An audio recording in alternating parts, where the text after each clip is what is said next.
1. I mean, looking on the bright side, I think that's more fans than we have. I think, yes. And I think we're live. I think we're live. Yeah. Are we live, guys? Fresh. Yeah, don't tell chat, but secretly, Yeah. Hello there. Skorak hates all of them. But don't tell chat about that, though.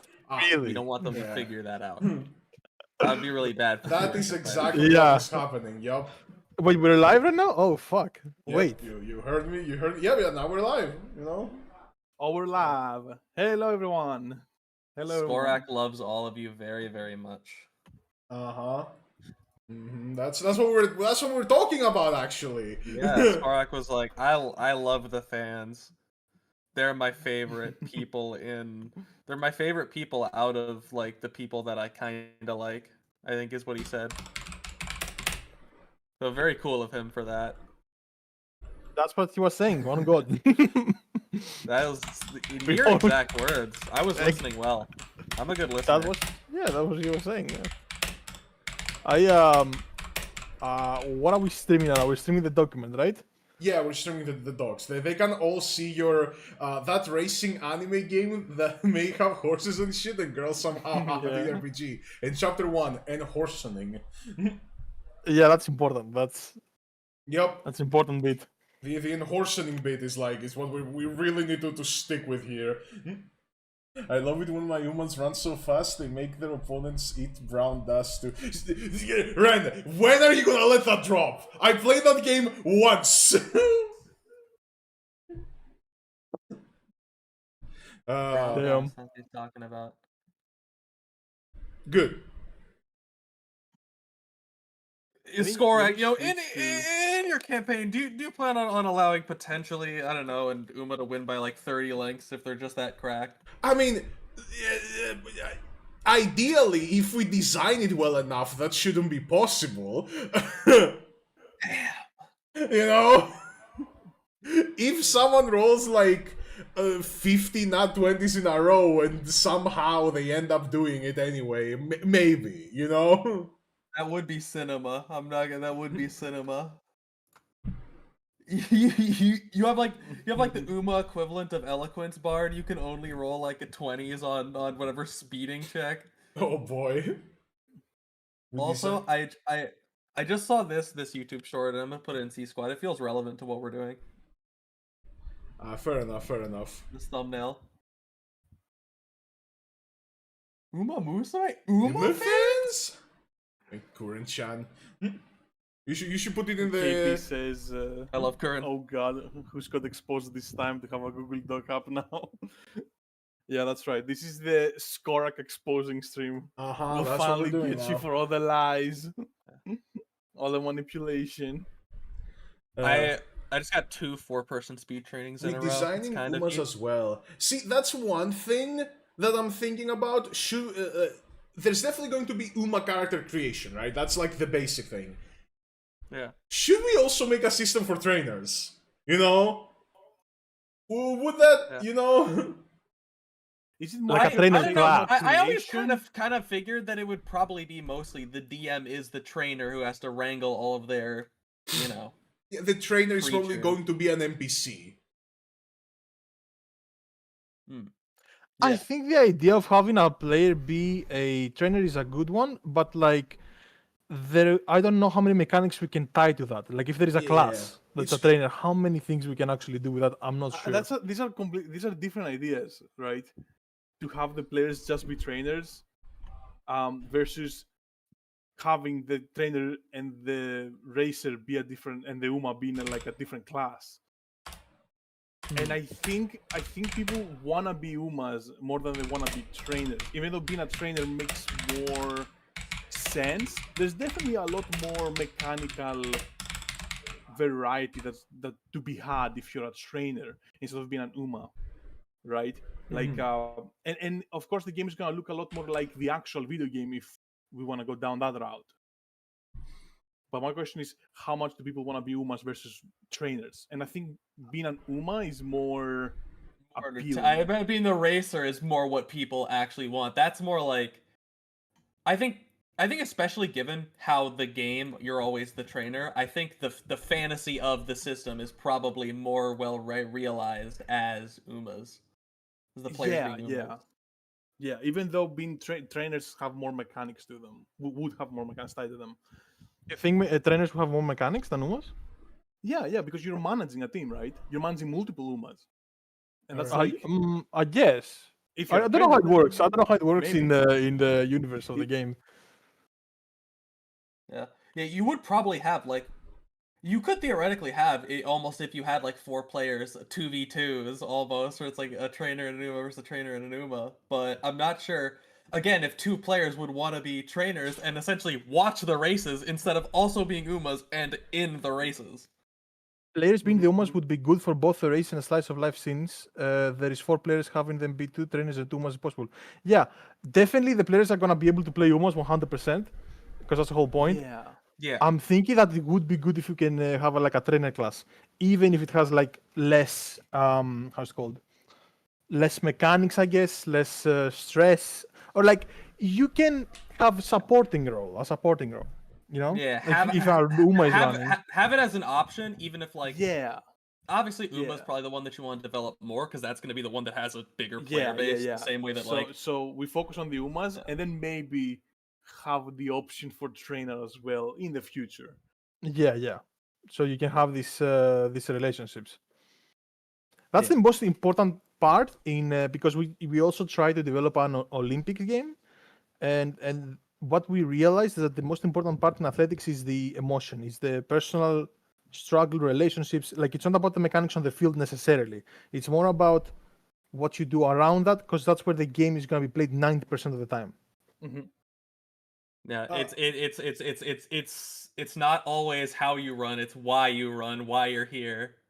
Yeah, yeah. That's the most important part. Yes. Just for the people that don't know, by the way, for here, like, who maybe have seen a little bit of City of Churches or at all, Raxi and Hiukas have actually made a TTRPG system before. I haven't. So, like, they're the experts here. I'm just talking like I somewhat know what I'm talking about when I don't. You We are... have 2 TTRPG designers, theoretically. I mean, we're not like Yeah, we're not fucking. so popular, but we have technically experience in that field, and we have 2 Umamusume players, so I think it's perfect. yeah. We have a perfect balance right now. Yeah, like most of what I hear game design wise is like hearing from like Riot in place talking about it. So like for the most part, I can relate some of it. There's some aspects though that are pretty like league exclusive that I can't relate to this, but there's definitely elements like we were talking about with the demand of players. Like you have to make more mechanics and probably more changes to like the thing that everybody wants to be instead of the thing that like a few people want to be. Yeah. I think Yeah. how we should do this is first we design it as Uma only, right? Just to get the Uma aspect of the system down. Yeah. And when we're done with that, we're like, okay, can we fit trainers into this? Yeah, Yeah, 100%. like I would want to design a horse. That would be amazing. Like, I'd I feel love like that. most players, when they start playing, they would probably want to start with an Uma. Yeah. Yeah. So I think that's I would settled. We say like focus on Umas. anecdotally as well. I remember mentioning like that you were thinking Skorak about making a system, and like there was a bunch of people in my server that were like interested, and none of them wanted to be trainers. They all wanted to be Yeah, they their all wanted to own be custom Umas. Uma. Oh, you did? Yeah. That makes sense to me as well. Honestly. In that case, let me So actually yeah, I think take this. I think we should focus on the Uma stuff. Yeah. Yeah. You know what, let me, man, the idea about the RPG of Umamusume, it feels like if Uma dies if they lose too many races. We messed up, but no clue how that works unless you can see the system has no player death. Yeah, it doesn't. It doesn't. Yeah. The system has no player deaths. That's not, that's what we're making here. You don't need player death as a mechanic. Crazy, yeah. or if there is Are you death, it's like telling me the Umas narrative. can't die? You can't fall in a race and snap your neck? Glue making is not a core mechanic? What? I expected if I ever rolled a nat 1 during the race, I'd snap my leg. It'd be career over. Oh fuck. All right, so Wait. we're horses. Let me just. Yeah. We're horses, people. We're horses. That's 4,000 Hungarian. Is that Hungarian? That's Yes, it is copium. Hungarian. Thank you. Thank you so much, Dorian. Hungarian forints, I think. Thanks so much. Yeah. I have grown familiar with that currency because my goat Dorian is one of the he's like my only consistent donator on my stream. Thank you, Dorian. This Google Doc is gonna be so messed up by the time we actually. You're a horse. You're a horse. You're a Real horse. You're a horse. It's settled. Congratulations. Thank you so much, Dorian. So, like, would there be classes? Obviously, I think it makes sense for there to be classes when it comes to running. You could try to base on racing styles, like the front, like the front running pace pacing, and you could do that. Exactly, yeah. That's kind of where my my lack of knowledge comes. Like, I don't know much about racing, and you guys through the game know a little bit more. Yeah, yeah, like Right? because there's various distances. There's a couple types of like turf versus dirt like that you're running on, and there's the different like strategies. Ooh, So you could almost have sets of each, like 4 for each if they're specialized in front run, pace chase, and the strategies. Then you could theoretically almost have some kind of subclass thing where are they better at like turf or dirt? Are they better at the long or the short distances that would like give them additional ways to play out those races? So it would allow very firmly for you to make your Uma your own, while like it's not so restrictive that it's like, well, you can't run races that aren't those. I think. You can change styles on the fly if you're equipped to it in the game, Rodjak says. So that would be like, difficult to have on unless they're more unless they're more vague with it. So then like, this is beneficial. There might be something that's beneficial for like multiple like classes, but you might have your signature. You might change it up, but you might kind of have your almost signature way that you're normally doing things. I'm not sure if it's realistic in this system to add too much changing, unless fuck it, you're going like cleric mode and you can swap around all your like you go to bed at night and all of a sudden you've gone from an end closer to a front runner. We could do it in the sense that essentially, right? We should shift our thinking from roguelike, right? Short term, like 3-year cycles to a longer campaign. So we can't translate everything from the game. It wouldn't work. Yeah, that is one of the aspects of the game that should not get translated. I think it's definitely better to have the design where I don't want to necessarily say linear, but you're not able to change it so much. You can run races that aren't necessarily your specialty, but like, I chose this and then this, so I'm best at pace chasing on medium length dirt. Like something like that. Oh, by the way, I feel like. Go ahead. No, go ahead. Oh, this was mostly for the chat. Is the audio okay? Because I'm seeing my mic kind of going a little haywire here on the OBS, and I want to know if everyone can hear me fine. I'm not like randomly peaking. I'm not randomly like that everything is good audio wise. Yeah, they say fine. Seems good. It's fine. Someone says. All right. Alternate red skies. Fair enough. I feel like the video game, and that's a thing that we also had to deal with when we were making our TTRPG, is that games can handle way more variables than physical games can. So like you have all of these variables of like the dirt, the this and that, and it's like you only have a D20. That's the maximum. Theoretically, you can have a D100, yes, but the difference is between like a ground that you're familiar with and a ground you're not familiar with, maybe like 1 or 2 max. And then once you have everything else when it comes to like making a character and how the character functions and how the mechanics function, then maybe you'll have so many modifications that it just stops being fun, I guess. Stops being intuitive. So actually, maybe we can have some mechanics that we just don't care about. What I'm saying. I don't know how many mechanics the game itself has. Yeah, exactly. I personally. was thinking maybe Like we how should. many modifiers and how many different things go into the performance of one racer on in a specific ground slash. Maybe they should explain to us how the game length works. of race. I think that might be good. Yeah. Yeah. Just run us down. Like, are there primary stats? What is the? How does the game Yes. work? There's 6 Do you wanna stats. Skorak? There is speed, stamina, power, wit, and guts. Speed is just your top speed, how fast your horse can go. Stamina is how long it can run for, and it also determines acceleration, like how fast it gets to its top speed. Then there's power, which determines your passing power, and I think it's also a little bit of acceleration, specifically for uphills. It helps. Then there's guts, which is a little weird. It's a bit of a useless stat, which essentially it serves as a secondary stamina tank when your stamina like ends, and it helps a little bit with spurts, but it's just way weaker than stamina. So generally, Okay, so it's like I love guts already. Such a good mechanic. You can use this so well in a TTRPG. It's basically you've depleted your stamina. It's like your willpower to keep going. Almost. Yes, basically in Like the game, it's your mental limiter. It's like removing your mental limiter because you want to win so bad.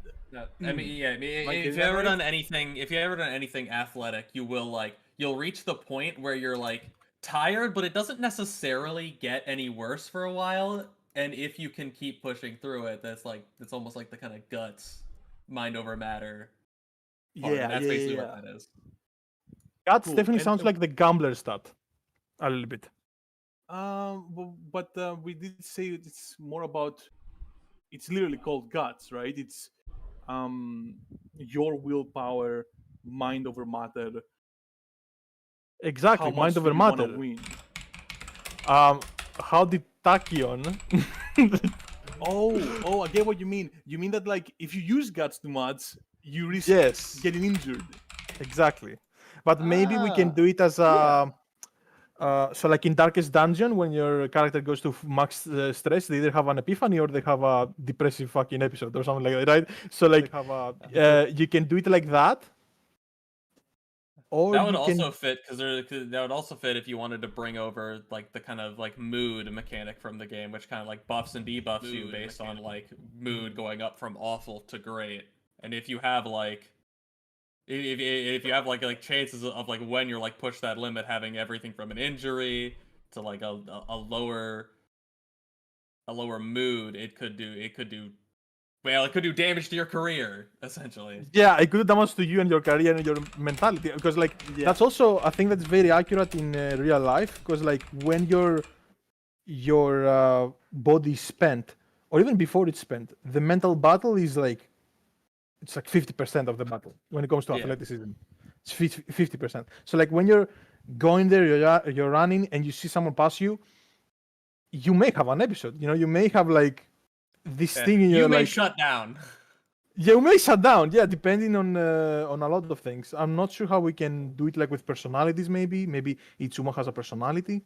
It's kind of a tricky thing. I think it's more like you choose as a player to spec into guts, right? Like you prefer this kind of risk. You want to take it. I was thinking it's more Right. like a wild card. Like every racer has it, but it's up to you in the moment how much you want to lean into it based on the risk. That's what you mean. Like it's not like, oh, this person has really high guts. Am I getting that right, or am I wrong? Did you mean something else? Basically, you can take the risk, but you there is a consequence if you fail. That's true. I think That's why actually I loved guts as a stat. As soon as Skorak mentioned it, it's by far the most exciting stat. You know, if we keep this idea of mind over matter, high risk, high And reward. most of the stats are fairly straightforward. It's kind of like how like in like D&D you have a lot of yours that are like strength, dexterity. There's a lot of them that are pretty straightforward. Guts is a lot more nuanced than speed, stamina, power. Yeah. And then there's the last one, which is wit, which is just how often you can proc your skills. So Umas have skills which do different stuff, and which is just the chance to proc it. Also, sorry Granted, about you our can dogs. do more with wit in like a TTRPG system where it's like things like your position and everything, how well you pace yourself, you won't flame out as easily. Like there's definitely other there's things that. you can do with wit. Speaking of wit, what was it again? So I want to write something down. Wit is how often you can trigger your skills, and also your chance of getting like rushed or getting a late start.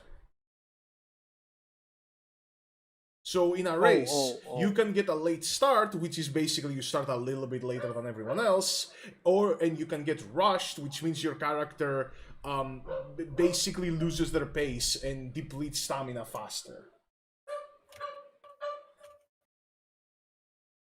So it's kind of almost like how sloppy, like technique. A little bit. A little bit, yeah. How when it comes like talking about sports, sometimes you'll hear like whatever the word for the sport is, IQ, almost like thrown around. We could treat it more like that than it is in the game. Because in the game, it's just it's more pure IQ, and it's how often you're popping your skills. Whereas like if we were using it here and we wanted to make it, I think, a more appealing option, things like does it help keep the pace? Maybe it along with power. Maybe if you do like both of those, if you build into both of those, you get an additional benefit of you see the perfect opportunity and then can break through it. Like I think there's more that you can do with wit than is in the game.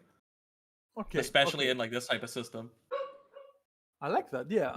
But also this getting like tactical, this kind of like tactical slash strategic sort of play. No, I guess you could use it. I think it would probably almost have to be, because like you're not just gonna have by the way D&D turns are. The race itself is not gonna be as like fast paced as you can make it in the game or in like a show. There's gonna kind of almost have to be obviously it's gonna be a bit more slowed down, like the way that when you resolve things, obviously. No, I was about to say, shouldn't this be more narrative? But actually, no, I think it's fine because you can just roll with, or I guess whatever we decide. Maybe the rolling works in a completely different way, but you roll with, and then the GM tells you if you've spotted an opportunity. So actually, yeah, it works. No, I like that. Yeah. All right. So one thing that I was pretty set on how the system would work is that it works on a D6 system, kind of like Vampire the Masquerade. So improving skills is not like a D20 plus a certain modifier, right? You just get more D6s. And a certain roll, a certain check, you need a certain amount of successes to succeed on it. And the more D6s you have on a skill, of course, the likelier it is you will get the required number of successes.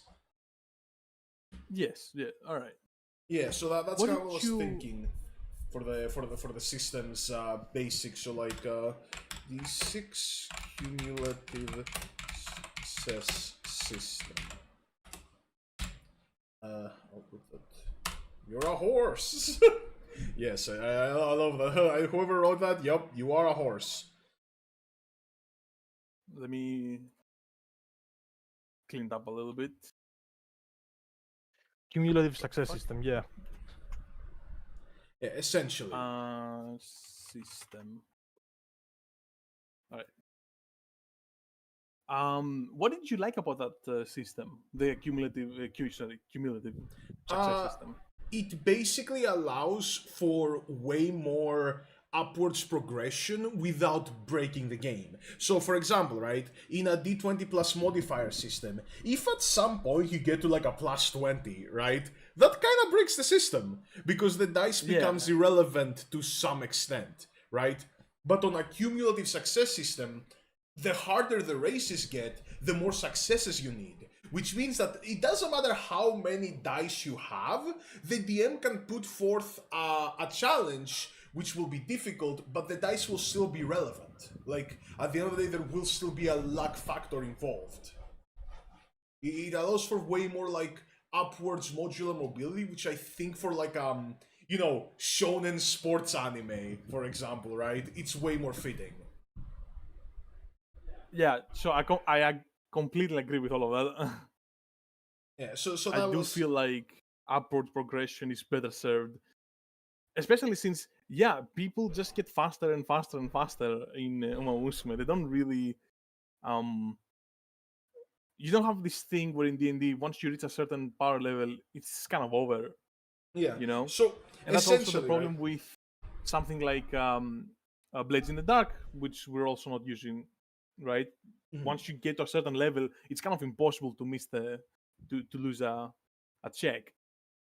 So I really like your idea here. What did you want to say? I cut you off. So essentially, right, how it works in Umamusume is that there is, well, no, Jack, remember, the races themselves also technically have a power scaling to them. You know, there is pre-open, open, and then the graded races. So the bigger the races, theoretically, the tougher the opponents. Of course, it will come down to the individual opponent horses, right?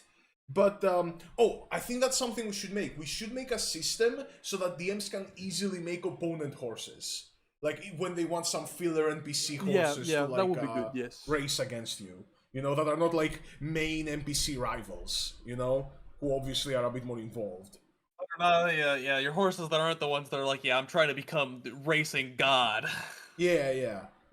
Ones that are just like, I don't know, your classmate, Jake. Yeah. So you should have like a little formula with which is like, oh, this is a pre-open race, there you go, this is the formula to make the shitty pre-open horses. This is a G1 race, there you go, this is the formula to make the G1 horses, you know? So that is something we should that's do. cool. That's cool. Yeah, we should probably make a to-do thing. Yeah, there you go, GM stuff. Formula to create enemy horses. Enemy horse inbound. Enemy horses. Let me just read that. Evil and intimidating horse. Enemy horses. Alright. So, inbound. we have to figure out, first things first, is the like, how do you move? You know what I mean? Like, you have a turn. Do you move your thing, your like miniature in your turn, and then someone else gets to go, and then someone else, but like then the person who starts first will have an advantage. That is, I think, the biggest problem most racing games have that are turn-based, like, you know, TTRPGs, that the person who starts first has an advantage immediately. Yeah. I was thinking about this actually. I think that any traditional battle map doesn't work. It doesn't make sense. Okay, so we definitely have to have battle maps. The good thing somehow with Umamusume is that it uses real life race courses. And it has already translated them to the game. So the Tokyo, the Kyoto race course, you know, like these are real race courses. So we could make the maps for those, quote unquote, the maps. We could make these stages and then we're done. We're good, you know? We make the specific stages that exist in real life and then we're fine. We don't need to think about those anymore. We don't need to like make new stages like all the time. Yeah. Hiukas was more referring to literally how the race is done. Yeah, I think he's saying the nature of Yeah. initiative and everything. It's like, well, whoever goes first. If you're getting to the end of the race, okay, well, whoever goes first just goes dash for double the distance. I mean, if they get to the line first, even if they were behind someone, technically. Oh, It's like a very primitive almost problem of the system. If we can make it so that like it doesn't matter. We can do that. Like if there is a race has like 100 turns, it doesn't matter who goes first. Like the nuances of your character is what matters over the course of like Well, the yeah, more the turns idea- there are, the nuances matter more. The idea is there's no movement speed. By default, every character is constantly moving forward. How quickly you're doing it is what your turn is spent trying to do, you know? You're Oh yeah, for trying sure. It's to not go like fast. it's Yeah. not like snakes and ladders. No, you don't have to roll to like see how Also, far you go. You go a certain distance. we got a suggestion from someone on the subreddit who says that there was a tabletop game called Circus Maximus about chariot races. Let me see. I think I know that one. So, let's see. Maybe it's like a board game. As far as I remember, it's like a yeah, it's a board game. Okay. Let me see. Whoa, that's a cool ass board. That looks like a cool board. Yeah. All right. There are two games. Okay, there was one game that you guys were telling me might be good for inspiration called what was it? Heat? Heat, Pedal to Yeah. the Metal. It's a board game. It is a racing game that does have turns, Mm-hmm. and the way it works is with a deck of cards. So basically, you choose what gear you put on your car. Obviously, the higher gear, the faster you'll go. Mm-hmm. But the downside is that you have to play that many cards. If you're in fifth gear, you have to play 5 cards on your turn. Mm-hmm. Now the problem arises when you have to play 5. Or let me backtrack a little bit. There is these cards called hit cards, which the more errors you make accumulate in your hand or in your deck. So eventually, for example, a mistake is if you go too fast around a turn and you have to brake really fast. That generates heat, right? You didn't like slow into the turn. And as you do that, you accumulate hit cards. Now, if you're on fifth gear and you have to play 5 cards, a lot of the times you have no choice but to play hit cards. And what that does is it clogs up your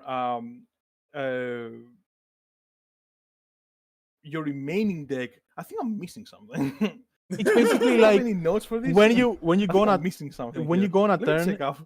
when you go on a turn, there is a number on the turn, and you have to hit that number. Now you have your deck is like you have a card that's 1, 2, 3, 4, 5, whatever. If a turn is 5, it requires 5 to pass it normally and with no problems, with no whatever. You have the choice of putting heat. In the beginning of the game, you have the choice. You have the choice of putting more heat to you, so you can go faster. So if you go faster, so you pass someone, you go faster to the turn, you generate heat. Next time you have a turn that's 7. Well, if you draw and in your hand there is only a 3, a 1, and a hit, you can do that. You have to go slower. So, or if you have a 5 and a 5 and you go 10, you're out of the fucking race. Like you have to restart. Like you're totaled basically. So the whole thing is, it's risk reward. It's you take the risk now, knowing that there's maybe consequences, I feel or it may be completely fine. that is the Yeah. key word there, right? In a racing sports tabletop game, the only way to make it both fair and exciting is some sort of risk reward system. You know? Yeah. Yeah. That's, I think, obvious. I think in a TTRPG we have more options. I think we can put a risk reward system, a standard athleticism system, a depression willpower system. We can do all of that, and we should, so we can have a complete experience. Okay, that's fair. I'm just saying because, okay, if we look at this through the lens of D&D, in D&D very often there is an optimal turn, right? And I think Rain can also vouch for this. There is just the series of things you will do in your turn to optimize your abilities and, just do what you can. And often that series of events is somewhat easy. Like, of course, getting better at playing D&D helps, but D&D never has that high of a skill ceiling. which I feel for a racing game, the skill ceiling should be a little higher. There should be choices, meaningful choices someone can make on their turn. Rather than all being like, okay, I'm gonna use all my skills and then let the dice take the wheel. The dice will play a role, of course, but it should be very easy to always see what you should do. I think even as well in like D&D that sometimes there's like there's almost like there's like an obvious I know I've had where there's an obvious like what decision you should make, but then there's also a decision that might potentially go even better and is risky, and so oftentimes like you yourself or the other players will probably encourage you not to do the more risky thing, but like from like an individual perspective, I do think I do think like it could fit very well for this, especially because like at a certain point, like it's very much once you're out on the race, it's you very independently. Yep. You don't really have to care about anyone else, so like you can definitely have a greater amount of risk reward because it's not just there's not really a chance that you'd fuck over someone else. Yeah. That's also a funny thing. Technically, okay, all the players by default are gonna be in a team, like Team Spica, So that's why they're a party, because in the same team they train together and they, support each other. But during a race, there's no allies. Like during a race, it's you versus everyone else. Like even the player characters, if two player characters enter the same race, they will both want to win. Yeah, but they can still be allies. Yeah. They can still support each other mentally and willpower wise, trying to make each I other don't think better. that's a problem. I think that's good. I think that's part of the game. I didn't say it's a problem. I just pointed it out. That's a difference from how like D&D and most other tabletops work. Yeah, Fundamentally speaking, Umamusume is different than D&D in one sense, in the sense that D&D you cannot really prepare to fight a dragon. You know what I mean? Like you can buy this item, whatever. It's nothing serious. You cannot gain a level by training. You have to kill the dragon to gain a level. In Umamusume, you become better throughout your entire campaign, like, as you train. Not only on the race. So that is like a very big distinction. I don't remember exactly what I was trying to say with that, but that's training like is we have to deal with that somehow, right? Yeah, training is like huge. Is basically the central mechanic of the entire fucking of the game. And it's why it's hard to deal with, because on the one hand everybody trains, but on the other hand you want there to be some skill relating to how you train, right? I mean, logically that would make a difference, right? But Maybe if you're a racehorse, if you're a Numa, all of you train. So like you can make an argument that you can just skip the training altogether. You don't even, or like you depict it only narratively, and you don't have any mechanics related to how you train. And how you get better is just by racing. I can see it. Basically. You Or lose some of how's it called? You lose some of the on the ground reality of Umamusume. Yeah, some of the personality. Yeah, exactly. Some of the personality of Umamusume. But also, again, a video game can handle nuances in like you went to the beach instead of going to the party, and that makes a difference in the game in a way that only the computer knows. We cannot do that on the table. It already is gonna be really hard. Superficial buffs. Yeah, so like you're right, in the sense that training to try to make a mechanic for it is gonna be extremely difficult because we can make it easy. Like we can make it simple. No, maybe there's a middle can ground. make it. I'm just saying that there is an argument to be made that it could be skipped altogether. Now, do I prefer that? Honestly, no. I don't prefer that. I definitely don't prefer that personally. I think you need that somehow, some kind of stat, even a passive stat that your character has and like gives you advantage on this thing or on that thing, and that somehow matters in the race itself. But I guess my problem with training is that it's kind of like grinding. Is it not? I mean, you do the same thing over and over and over again for a certain amount of time every day. It's essential to the psychology of an athlete, but it's well, the player is not doing not that exciting for a player, I would imagine. Yeah.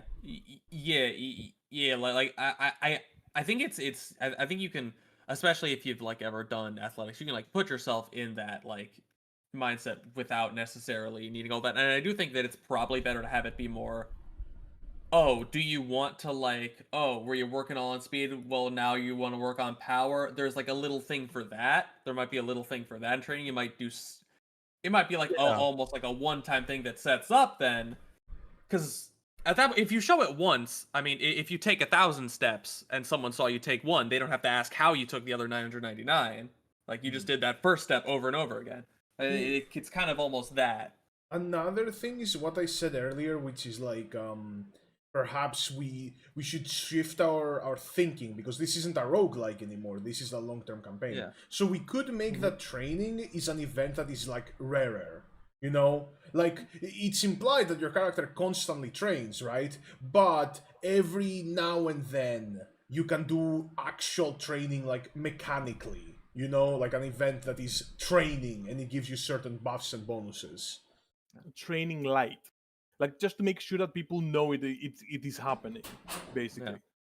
Yeah, have that some like makes sense. before big moments or like after a burst of inspiration.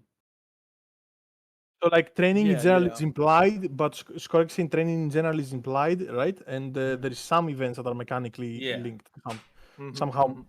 yeah, mechanically involved. Yeah, basically. Yeah, maybe something along the lines of how the game does it, where like you have successful training, super successful training, and then like not successful training. Yeah. Well, That feels like gambling a little bit. I don't know. Yeah, I don't. Yeah, I In the don't- sense that like you do that in the guts already, you know. yeah, you're right. That doesn't feel There good. should be, I feel like, because it's a sports system, we don't need to fret up as much about how powerful the players are compared to each other, right? If one player pulls ahead because they do something, they train more, blah blah blah, whatever systems we put in place to make the character stronger, right? That can also serve the narrative, you know? So I feel like we should have systems that allow people to progress forward with their own, with their own growth, you know?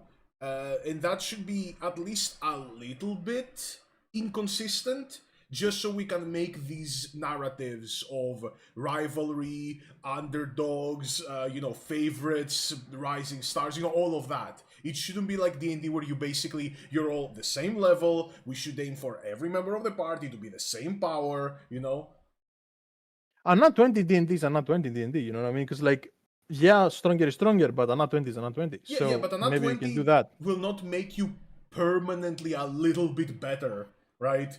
It's just that one moment where you shone, Yeah, that sounds like an underdog story. So like, He means probably relating to the. I mean the training. long-term progression. Yeah, long-term progression. Long-term progression. yeah, there is a lot of things we have to accommodate. You know, for example, is like what you said about the underdogs. If there is a person that is terrible, you know, and they were Numa, sorry, that's terrible. They're not people, they're Numas. they want to like be the best. If they're like a player, much like a protagonist, they have to accelerate their growth faster than a regular Uma. You know? So how can you do that? Like if There's all of ways. yeah. That's where training comes in. I feel like maybe we should try to make it like Persona, where there are certain, like how it works is that your week is somewhat like regimental, right? Of course you get free moments to do like, to gallivant around and do RP and do other stuff, right? But you have certain slots per week, right? Which each slot is, oh, I can do that many trainings, I can do that many this or that or the other thing, right? And you get to choose what you're going to do. Calendar system. Yeah. So like in the slot system, yeah. Like in what? I guess Persona. Yeah, Persona. I see. No, that's one of the mechanical ideas that I had.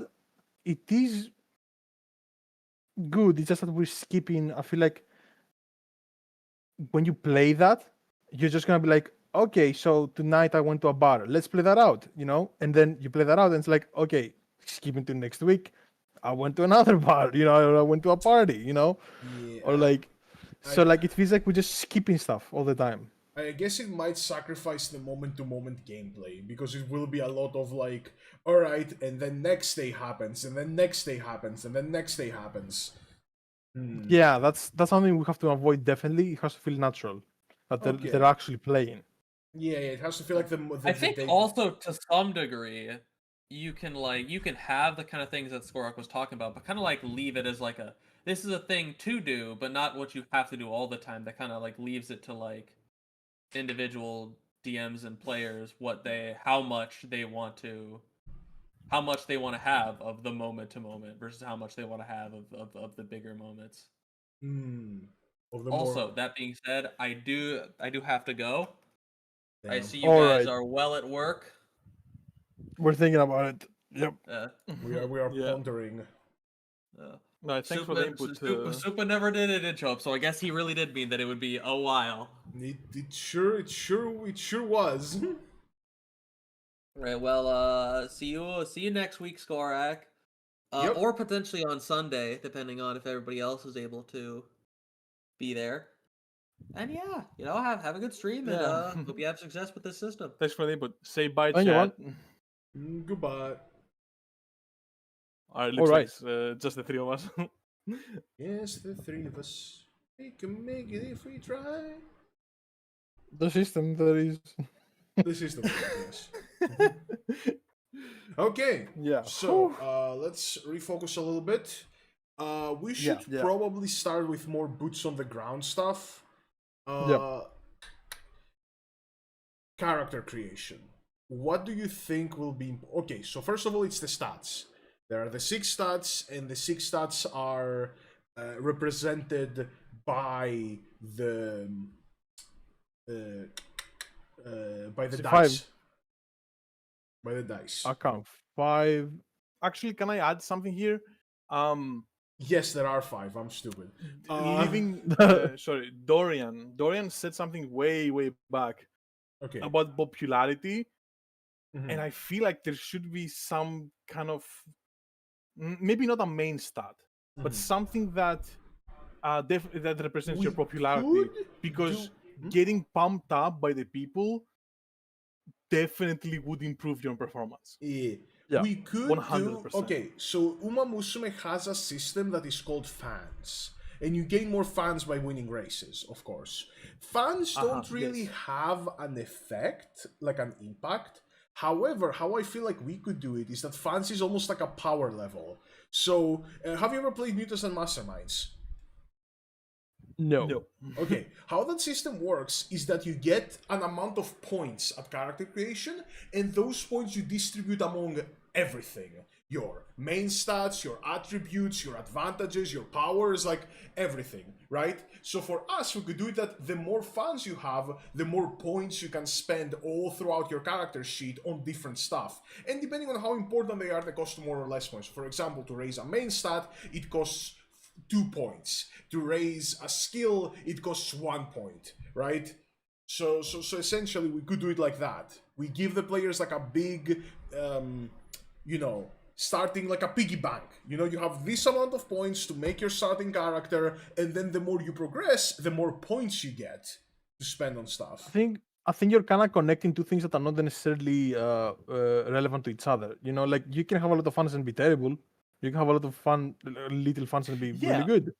You could And be like you're kind of sorry, you could forcing, be you're kind of forcing you know, the physical aspects of the horse to be connected to something that has nothing to do with the race. Yeah.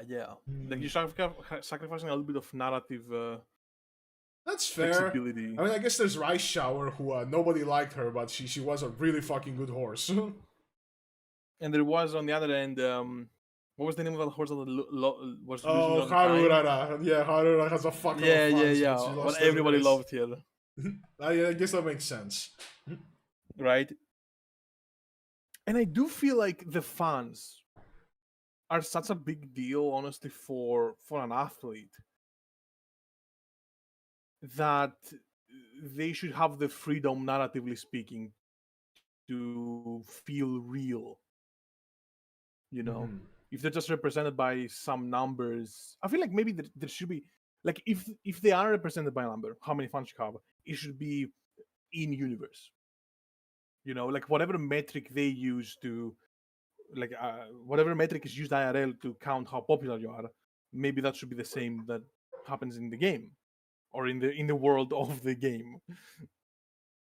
You know, like horses are just more popular than others, and they become more popular as they win. An idea I had in general was to connect these stats to, because like these stats in the video game are about the physical, the body basically of the horse, but also they are affected by social stuff. So what if they also mean something when it comes to playing outside of horses, outside of races? That's connected to something straight up. That could be a good idea. Funds are a requirement to enter races. That's what mainly they are. In the game. In the game. How about in real life? Well, I guess there's no. In real life, there's no way. There's no equivalent. It's only the game. But in the game, is it more like a mechanical thing, or is it literally how the world works?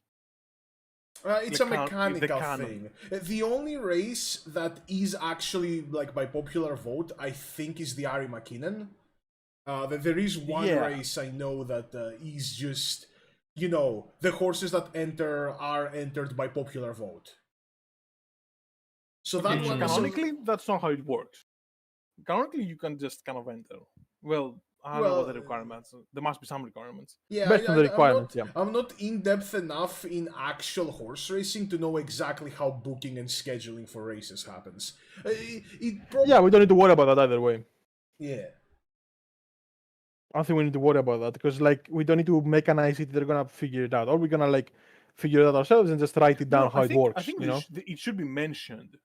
Yeah, it should be mentioned because it's easier for the players to. So we do have to learn that in the final book. We mean there are certain races that are by popular vote. Like, I know that much. And some others I think are just like, hey, if the horse is like successful enough, you can schedule it for the race. You will like, you know, you will talk with the, like, whoever owns the race course, race organizer, stuff like that. You know, more normal, more regular stuff. Anyway, so I feel like we should... What about the how is it called? The after game show. Oh, the winning live. We don't need to worry about that. I don't think... Are you sure? Actual part of the game, though, of the universe. I don't think we need to have like a bunch of like... You're missing so much fanfare, though. You're missing so much of the good stuff. But what are you gonna do? Are you gonna have the players like actually sing out like the song? What the fuck? How are you gonna do it? No. Yeah. If they want, I mean, maybe. I mean, maybe. Maybe. I think not. I mean, but for real, it is a really fun part of the world. The whole, you know, like, I think that, and it is an Umamusume TTRPG. I just don't feel like there's any like way to implement it like actually, you know. You can have it be connected to some stats, some social stats, which I did say that are connected to physical body stats. It's kind of getting complicated, isn't it? Yeah. Yeah. You could be backstage talks, but otherwise it's hard to... Yeah, like, you could have, like, after someone wins a race or places high, you can, like, talk to them backstage before they, like, go out to do the live, but that's about it. It's so funny that the position you get in the race determines your importance in the fucking number. Like, the lead singer is whoever got first, usually whoever got second and third are like, backup singers, and everyone else is a backup dancer, like, they don't even... They have to fucking dance. That is crazy. Yeah, it's like imagine if so having like Umamusume, fighting games, you know? It's like Umas are born to run, dance, and sing. Basically. Wow. That At is least they crazy how the train world to works. run. They also train, but they don't train to They do fucking train. dance and sing. They do. There is dance practice, there is singing practice. Like, that's actually like a thing they do. What the fuck? Look. Do we just add that because- in the like training thing? Look, just because we don't like that part of the lore that much, that doesn't mean that there aren't people that, that doesn't mean nobody likes it. In fact, I bet you there's a lot of people that like this. The concerts. So I think it's unbecoming of us to not include it. What if Right. someone has 0 fans and their live concert is empty? Well, okay, if you're like, I think like the lowest you can go is like maybe like Cinderella Grey episode 1, where it's like a regional race, and when Yeah. you race, you race on a little like wooden stage, and like you have some people watching you from down. Like it's not like a full-on like stadium, right? For example. In any case, I think the concert is an afterthought. Yeah, that's the thing. In the game, you can't really fail the concert, Yeah, What you if someone can't. has 0 fans yeah. and their live concert is empty? Yeah, I did read that. Yeah. Funnily enough, in the anime, in season 1, Special Week, who is the protagonist on that season, does win her first race, but she kind of botches the concert. So in the anime, you can fail the concert. In the game, you cannot. I don't know. I guess we'll see. The main thing is the on the track mechanics. Mm-hmm. Where were we on that? The only thing we have is stats, which is pretty good. Yeah, well, that's what I think we need to think about now. We need to think exactly what the character sheet is going to entail, right? Besides stats, because we can't just make the whole system with stats. That will be a bit too shallow and easily, like, there's definitely skills. Like, that's one of the things. Yeah. Skills. Yeah, But you can definitely buy want so- social stuff. I mean, you Which is definitely want. Which is another reason I'm kind of leaning towards the mutants and mastermind system of like having a general point thing, because then we can make skills and assign them points costs. So like if you want to buy a certain skill, it costs that many points, Mm-hmm.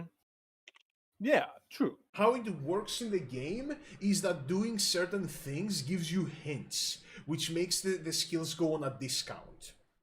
I think that in our thing, we may just have it so that certain events just give you a new skill, You learn something new from doing something. Yeah, is it gonna be like a hard system where you just complete this race, you get this no matter what, or more like achievements? I think... The problem with something like achievements is that you incentivize people to do very odd and specific things instead of just racing, just getting out there and trying to win as hard as they can.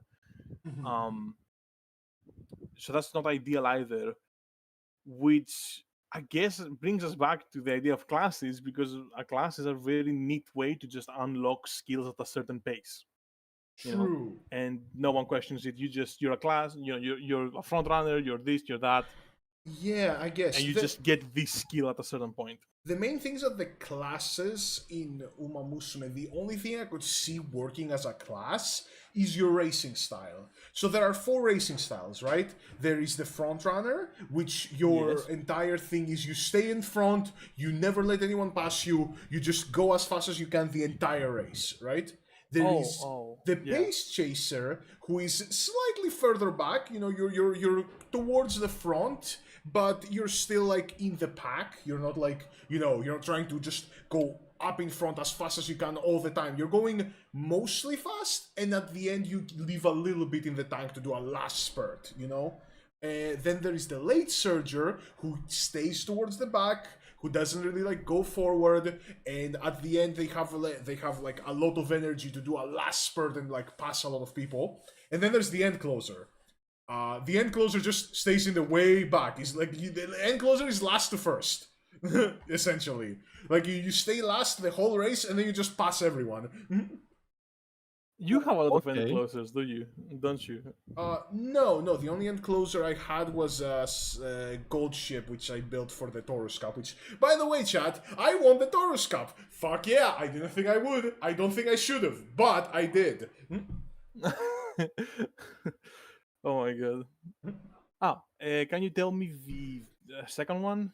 I got frontrunner, pace chaser, end closer, and And late Surger, which put it below Pace Chaser, not below End Closer, because that doesn't make any sense. It's basically categorized by how far back they wanna be, you know? How far back they wanna be in the okay, grid. okay. Yeah. What's the plan of the pace chaser? The Pace Chaser stays, essentially, imagine as if there are 4 different quadrants in the race.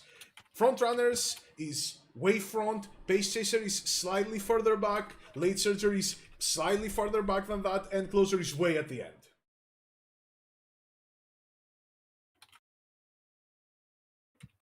Okay, let me start a few ups and downs. Positives and negatives.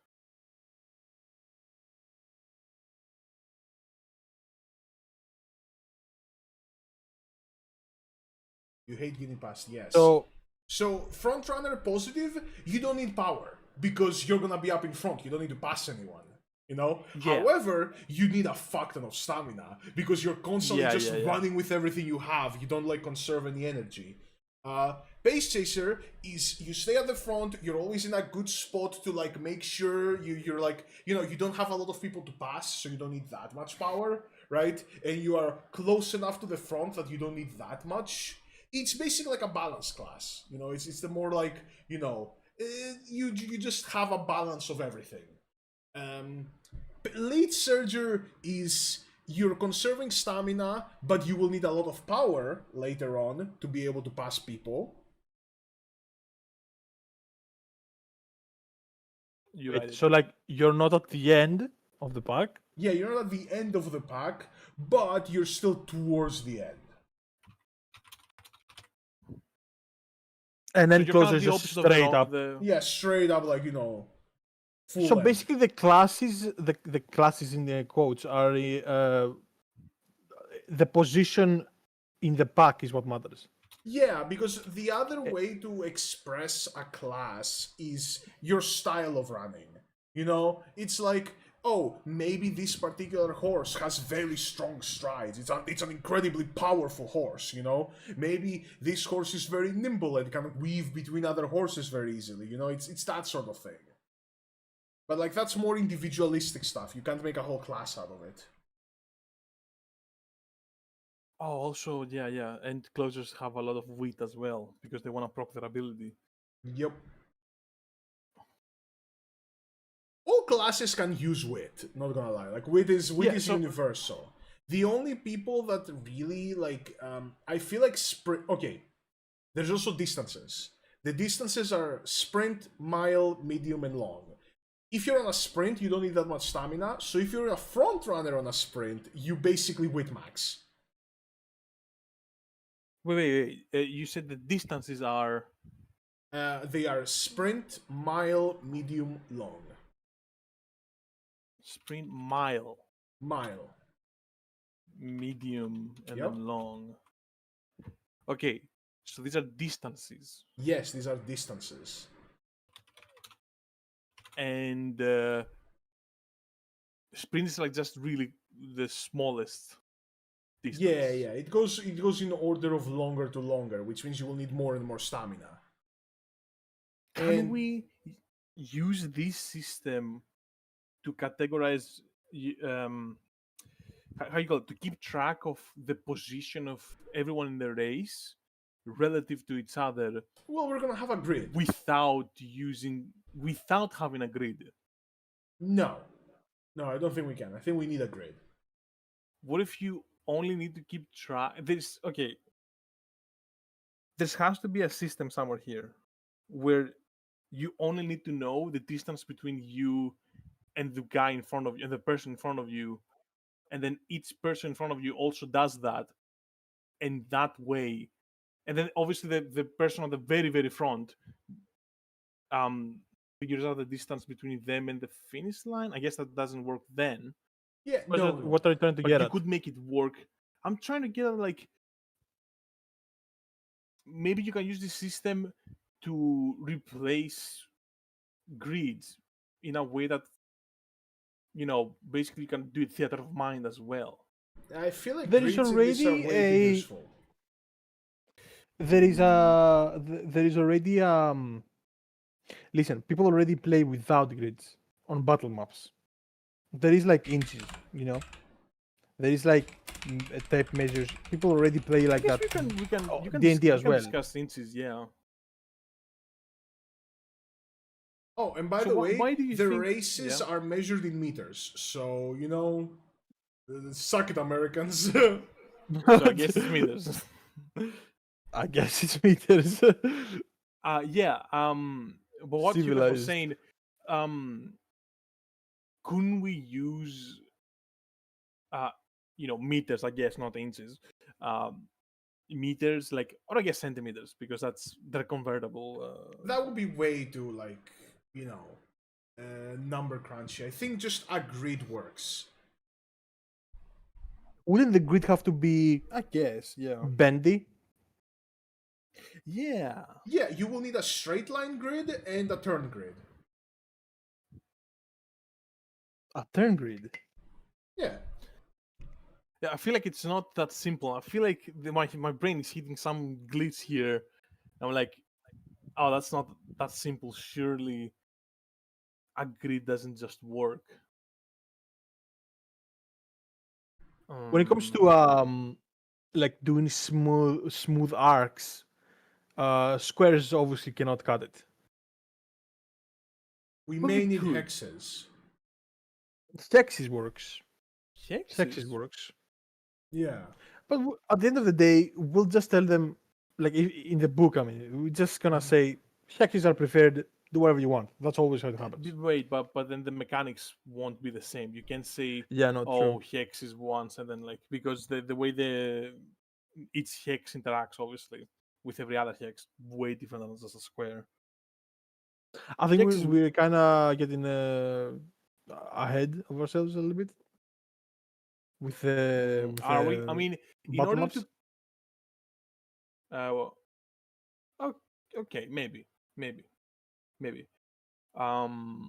So Skorak was talking about the character sheet. Mm-hmm.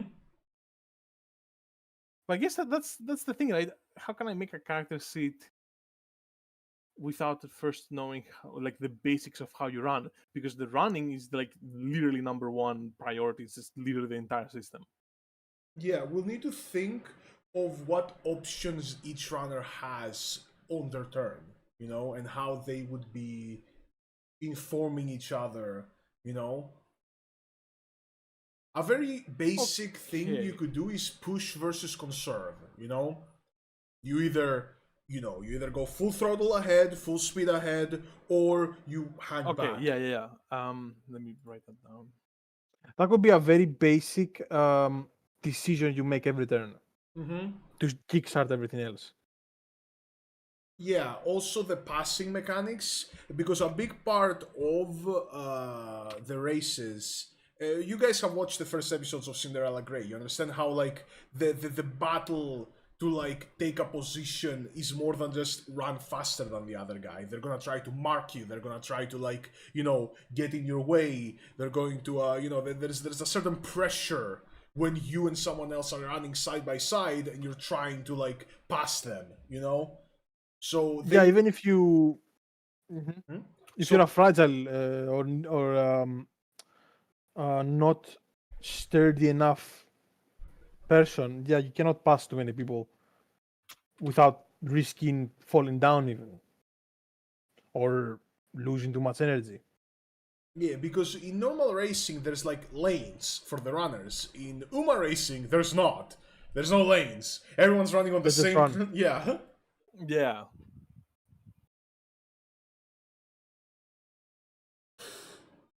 In horse racing in general. Well, yeah, that's what I'm talking.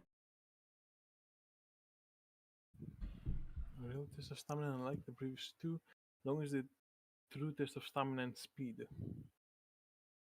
I still don't think that classes are gonna really fit. I think that like having distance aptitudes is going to just be what it is. You know, you have a distance aptitude. It doesn't give you extra stuff.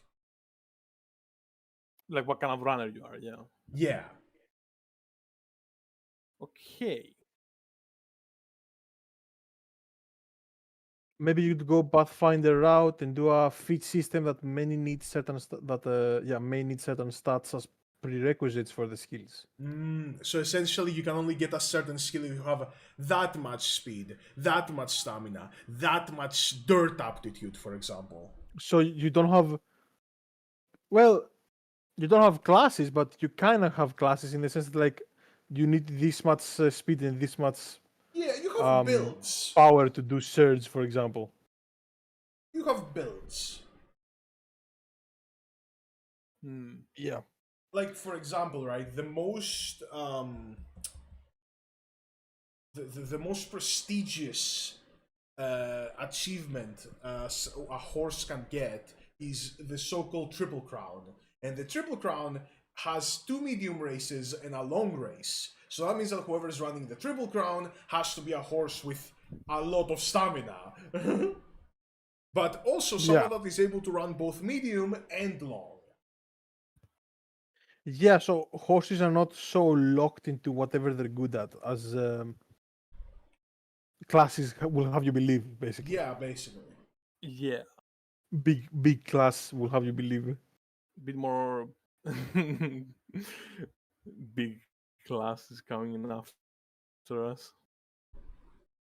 The But triple yeah, tiara. I mean, people talk more about the Triple Crown. I guess fair enough. There is the Triple Tiara, which is more for mares. It's more for female horses. Sexism in Umamusume? What? But yeah, I actually like the Rumia's idea. Pathfinder route do feat system that need starter prerequisites. That could work. It's a bit more free for all. So what That if you have said, like you can 5 just speed? slap- If you have 5 speed, you get the surge, and surge allows you to like have a boost of speed at the beginning of the race or something like that. As an example. Basically. Yeah. Like that's how you get skills. That said, you can just slap like 100 skills into a single seat and just allow people to let people figure it out. As far as like, obviously, some skills are more expensive than others. As far as stats are concerned, like they need more stats.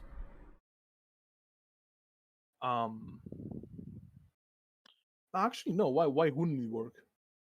This doesn't need to be balanced that way. But we How have to do you design get- the skills in such a way that any kind of runner would be able to use them. Well, I don't know. No, certain That's why I'm skills saying work like- better for certain runners. You don't need any runner to be able to use any skill. Okay, Depending but on we what do skill means. allow We're not any even runner sure what to skill technically means. pick any skill. What is a skill? I think yeah. Go ahead and explain us, like, because I've seen some skills in the game, A skill is like a but I don't think I feature in understand D&D. it quite well. You know, it's just like, you know, a special ability that you have, and it lets you do something, anything. Go faster, accelerate more, get more stamina back, you know, stuff like that. Make other runners slower or lose stamina. Yeah, I was thinking Yeah, I like don't know. there's a fine line between skill and something that everyone has. You know, because like everyone should have some kind of acceleration stat. Well, You know? yeah. Oh, I mean, yeah. So a skill allows you to just be more acceleratory. Well, no. If that's a word. You can have multiple skills. You basically, like, you know, you can have 3 acceleration skills, you know? And they all proc in different times in the race. There is now that you mention that, Do they? if you have a lot of skills, they're passives, right? After this, we will need to go and I'll need to show you like an actual full run of Umamusume so you actually know how it's done. Yeah, I guess. So like Brother, I was called here last second. in Personally. in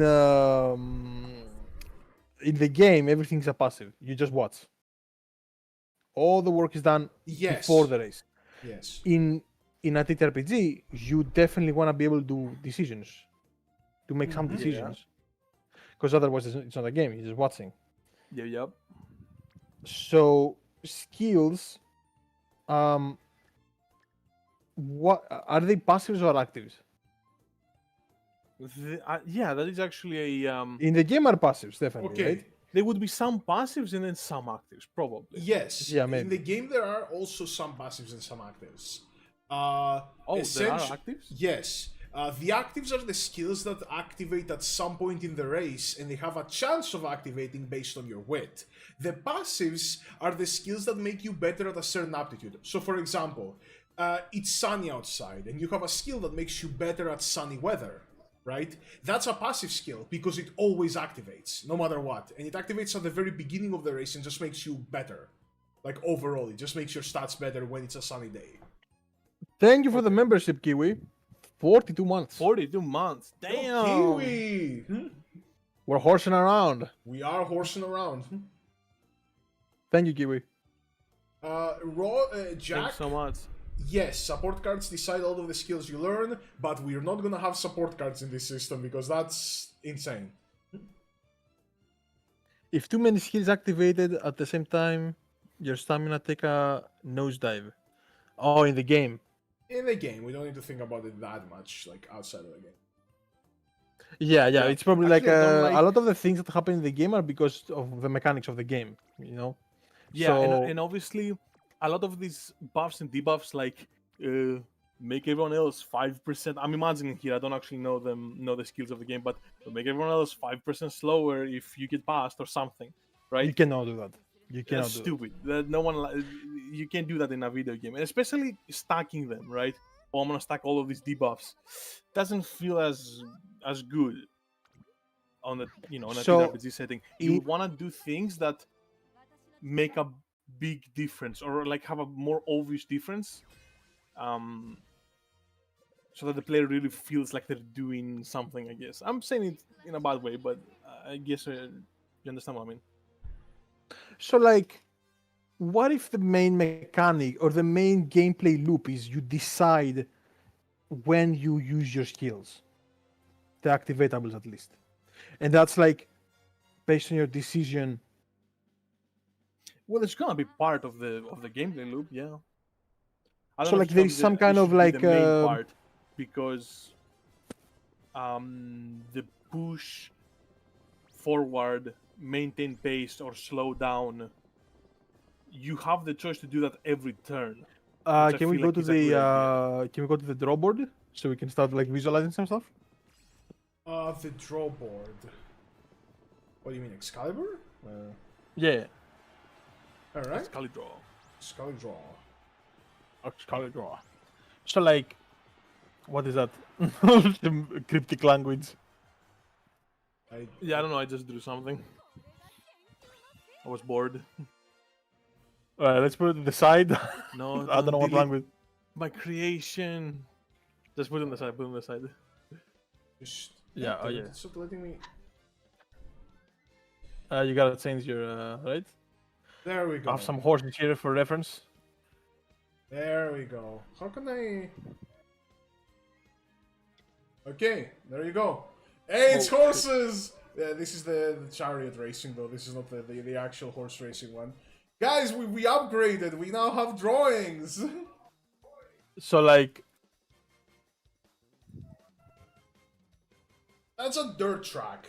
Most of the tracks in Umamusume are turf. okay, let me get a turf. Wait, turf? TURF, turf.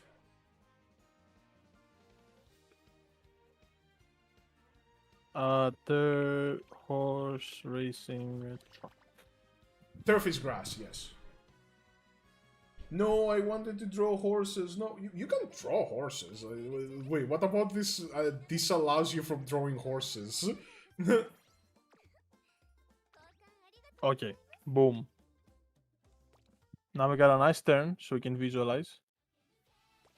So like, what did I want to say? Now that's something that is very interesting to figure out. Imagine if we invite Dorian in this in the Excalibur just so she can like draw horses.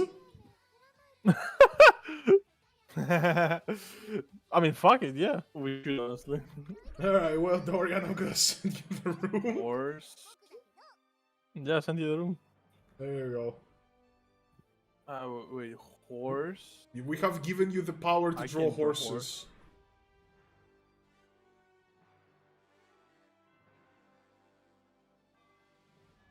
So, let me just find There where you the go. colors are. Horse? I am now not allowed to draw. To be fair, I am free now. Horse? Horse? Horns? Horse? Ooh, Fire Emblem Three Houses. How far are you? Have you finished it before? Or is it your first playthrough?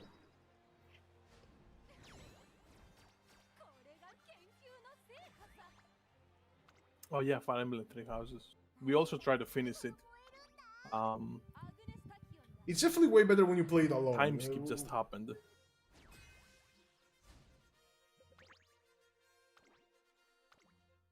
Yeah, nice. Okay, blue is better. Of all times I'm watching a novel, damn. I'm raising Dimitri. Fair, fair.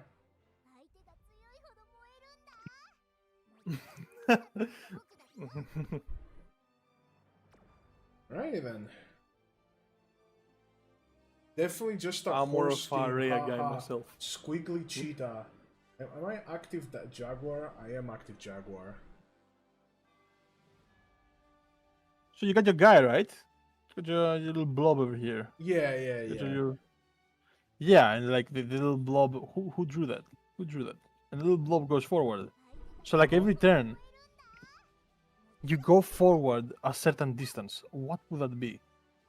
Like you go forward passively. Like you don't have to like roll to because like it would be shitty. Because like my horse is at fucking full speed right now. I'm not gonna roll a one and do what? It's gonna come to a full stop for no reason. That doesn't make any sense. So you have to move a certain distance based on your speed at this moment, which is a thing that is determined outside the track on some roll or something. That's just you rolled for that in general or something like that. I'm not sure how we can do that.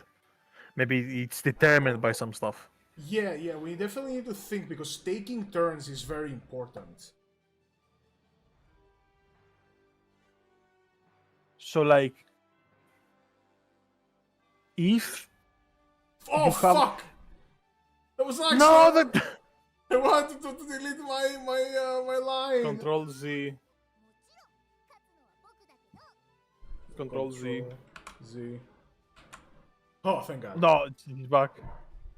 So like, if you have like, I'm saying like a lot. I'm trying to like visualize it right now. We were trying to make with Alex, with Raxi, I mean, a D&D Dragon Ball system at some point. Okay, and in that we decided that instead of having a random number that is like your power level and that's it, and you just every battle you started with that power level, you have that number which is your max power level, right? Fucking 3 2 3 4 9 9 9 9 9 whatever, and then to reach that number you have to charge your key every turn. So every turn you say I'm gonna charge by this much, I'm gonna charge by this much, I'm gonna whatever, and then you reach that number gradually through the course of the fight and as you need it. So we can do the same thing kind of, that like you have your max speed, you don't start the But you race have by a your top speed and acceleration are not the same thing, basically. Yes. you use your acceleration to reach your top speed faster. It's one of the stats, obviously. Yeah, And honestly, then that you makes use sense your to me. stamina to see for how long you can stay on that speed. Yeah, basically. And you use your power to accelerate to your top speed. Oh, so power is acceleration, kind of? Oh Or is yeah, it also used for that? yeah. I mean that makes sense because it's also how well you go uphill. Yeah, it's So also it how is well you just pass other applying other your. racers. You know, how well you can go sideways. Sorry, what? How well you can go like... Oh yeah. Oh, shit. How well you can go like... What the fuck? Why am I moving this? I wanna do a... I wanna draw... Or whatever, I'm just gonna move the one already made. So like to move around the corner. Oh, I can make it bendy! Yo! We're learning! Hold on! Oh, so like to go around the corner is also like it's what it's power? You said? No, to go around the corner, it's not power. I don't think there's any stat that actually judges how well you go around a corner. The thing is that cornering is way more about strategy. Yeah. I've It's your seen that position. as Okay. well. So why does strategy matter here? That's what we need to ask. In the sense that like if you have like 50 fucking horses around you. Okay, that's too much. If you have like 10 horses around you, that's still a little too much, no? I don't know how many. 10 horses around you. Why is that worse than having two? Like on the opposite side. Is that worse? Or why is that worse? Worse? It's honestly you just physically, as far as I understand it, you physically can't push through 50 horses as easy Yeah, as you when can you're boxed. two people, right? So in the game, positioning when you're boxed, you're boxed. Is wheat, as Rod Jack I said. feel like right? positioning. We should definitely make positioning. No, in positioning the tabletop. is We should make positioning in the tabletop more about individual choices during the race. You know, rather than just a singular stat. yeah, like it just happens. Yeah. But maybe you get disadvantages or debuffs if you have more people around you, but you can negate them by wheat. Maybe you don't have a stat. Maybe you don't get like a debuff when you're surrounded by people. It's just that you have to deal with more people now, which automatically makes whatever you're doing harder. Whatever you're trying. Yeah, to because like if you like have, passing. makes sense. You know, Makes sense, because you have to like, if you succeed have a lot the, more individual checks. Yeah, if you have like, some like people. passing a person in my head is definitely an individual check. You have some people around you. Oh my god, I can draw. You're like this guy. If you have some people around you, and you're trying to move, you have to take a path. Like if you're trying to push through this, it's harder. Because if you go through your natural path and you just start going forward, you crash into this guy. So you have to somehow go faster, go around this guy, and then around this guy, which is inherently way harder to do than just going forward. So, yeah, I'm not sure how we can. It's like the more you deviate from a straight line, the harder it gets to do stuff. The more you have to like, yeah, and that might be a good way to think about it in general. But I still like the idea of the reason why it's hard to push through a crowd rather than a single person is just because you have to do multiple checks instead of a single check. I think I like that as a general philosophy. Ideology. Say that again. I do still think that it's better if the reason why pushing through multiple people is harder than pushing through just one person is you have to do multiple checks. And naturally, succeeding multiple checks is harder or less likely than succeeding just one check.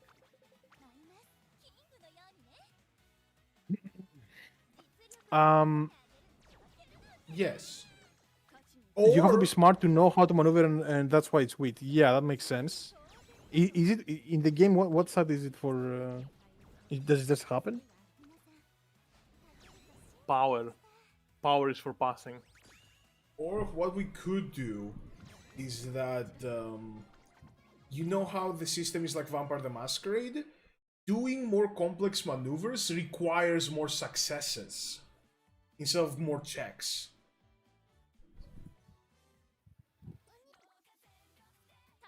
So it's a harder check instead of being more checks. That way we don't like overburden the system with a bunch of checks.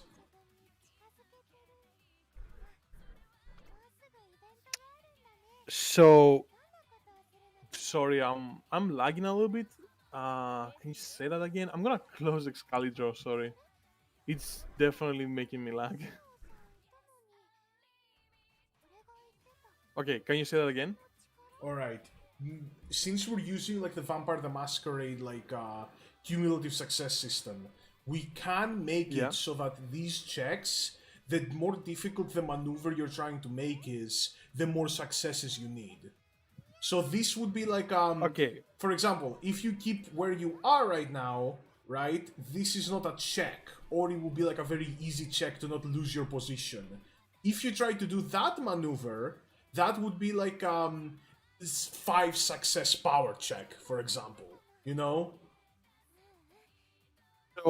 So basically, you have you have modifiers that add needed or like successes require. I said that wrong. The number of successes you need for a maneuver changes based on modifiers that either make the maneuver easier Yes. or harder based on what it is you're trying to do.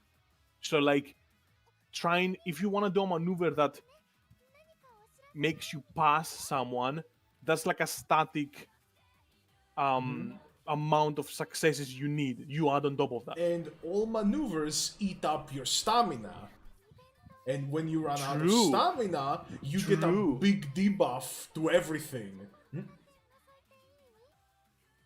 Not only that, the amount of successes you need to pass someone inexperienced is different than when you need to pass someone who's really fucking good. Yup. my So god. that would.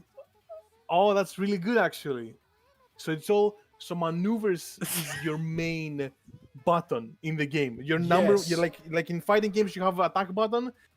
In Umamusume TTRPG, you have Yeah. maneuvers. And you can also make defensive Oh, that's really maneuvers. good. Like if someone's trying to pass you, it's like a reaction in D&D. You can try to mark them, like specifically move in front of them to try to stop them from passing you. I don't want to alarm you, Skorak, but if you zoom out and go to the left, there is a horse.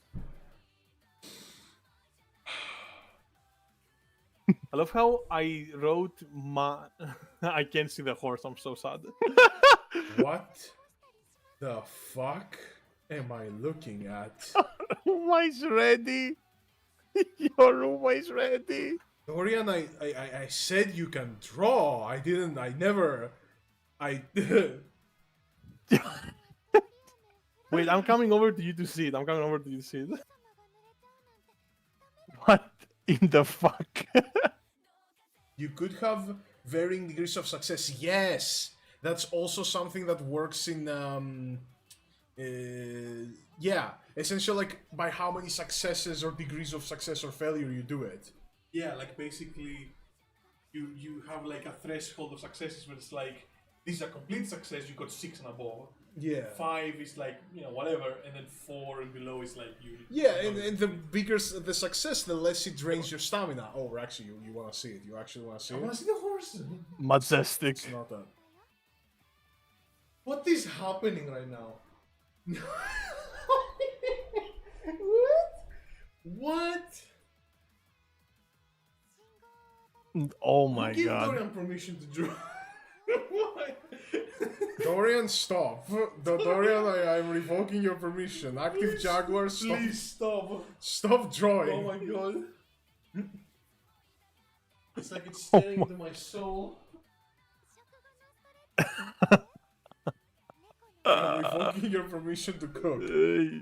She's sad now. No, it's sad. It's a little sad over here. Jesus. Oh my fucking god.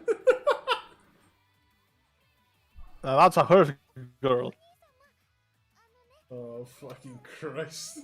That's a fucking horse girl. You said you wanted to draw, and I was like, okay, cool. I'll yeah, sure. You're gonna come over here. You know, I like your art. You know, your art is good.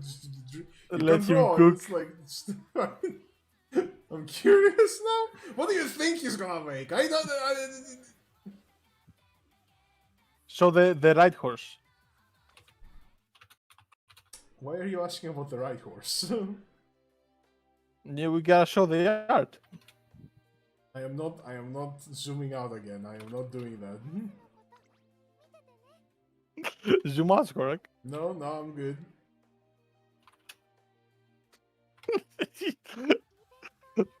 They're still drawing. How do you pan over? Middle mouse. Middle mouse, probably. Okay. Cool. Let's just stick to what's relevant to what we're doing right now. Damn, she's crying now, bro. Why the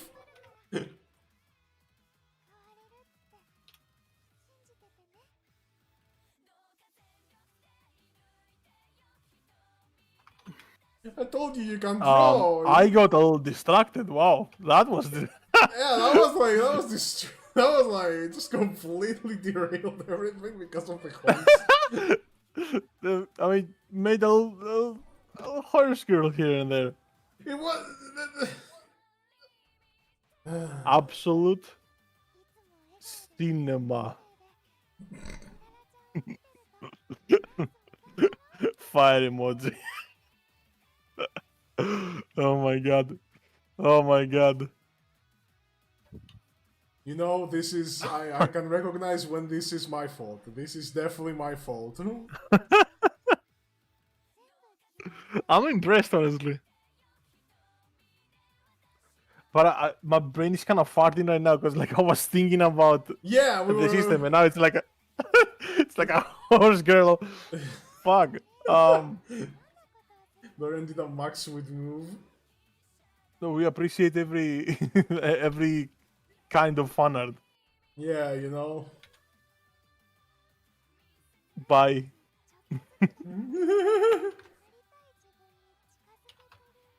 And just like that, Just they like left. that. Where were we? We were at the maneuvers, right? We're talking about yeah, maneuvers and stuff. I'm writing them down right now. Furthermore, I really like them. That's a very intuitive and flexible system Yeah. Take the of situation. doing stuff.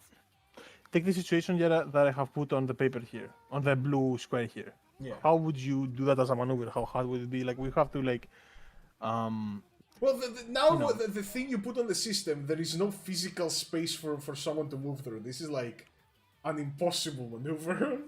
That way you're like Exactly. box. Exactly. So, like, that means that a player that had a bad beginning and now is, like, in the middle of everyone is what? Not allowed to play anymore? You know what I mean?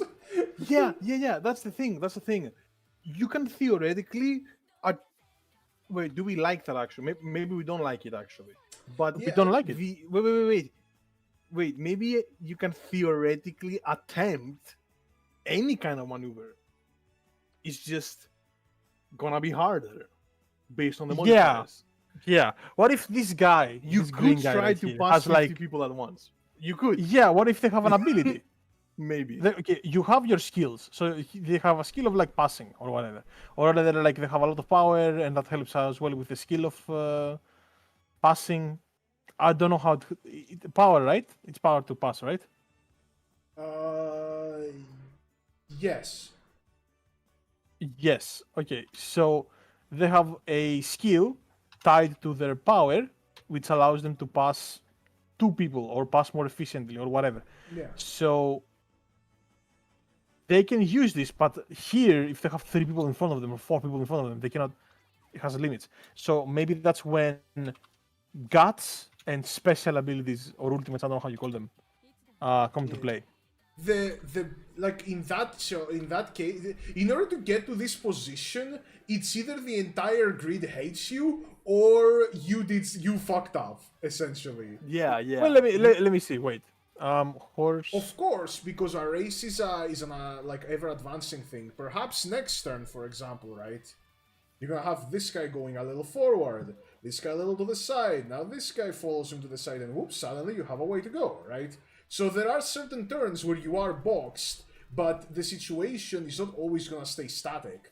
So you could keep your position here, or if you wanna be like a real badass, if you wanna be a real Oguri Kappas in peak, you could just do this and then try to pass them all from the outside, which is going to be Yeah, that's hard as risky as fuck. balls, but it's Yeah. possible.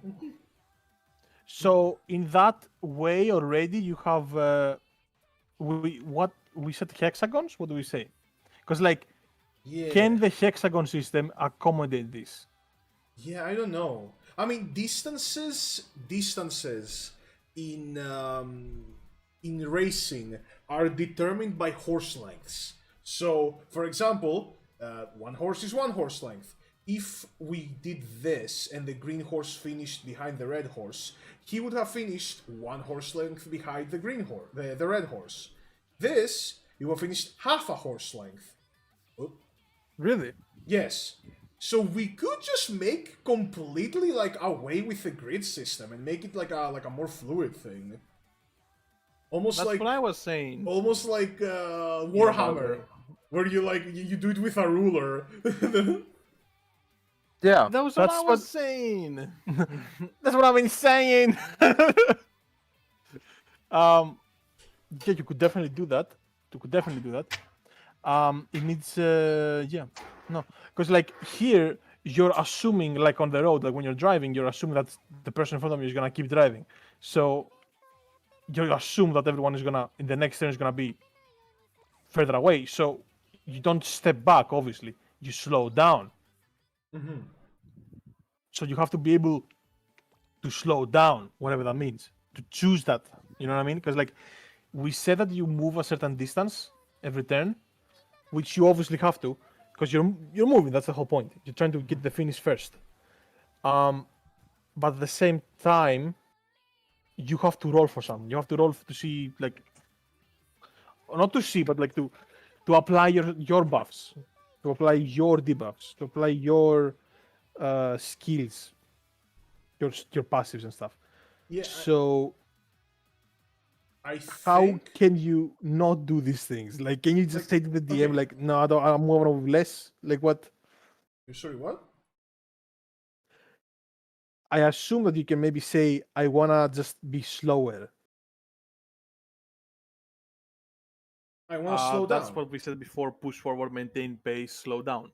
Yeah. Which is like probably something you decide at the start of your turn. Yeah.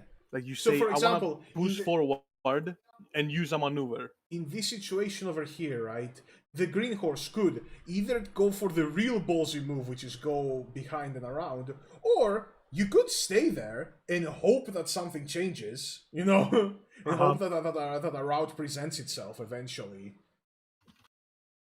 Yeah, maybe later it's like, you know, Yeah. obviously, yeah. How about changing the positions every 100 meters? The least descent is like to 1,200 meters. That's fair. Although that would mean that a race would take from 12 up to 32 turns. So we'll need a way for the turns to pass more snappily. If essentially you can... one turn is every 100 meters. How'd you do that math? Oh my god. Yeah, also we will... that means that the grid we have is essentially meant to simulate a specific part of the track. So it will need to be long, because if this is... oh, sorry. So this is 1 horse length, 2 horse lengths, 3, 4, 5, 5.5. It has 5.5 horse lengths, which means it's not long enough. We will need something that can accommodate like 15 horse lengths to be like, okay, there is definitely no chance that a horse will be like so far away, like the first horse from the last horse, right? Even so, I guess 15 horse lengths, like the first horse can... That's actually nice. Yeah. Yeah. It will need to be a very long... Like segments. Yeah, yeah.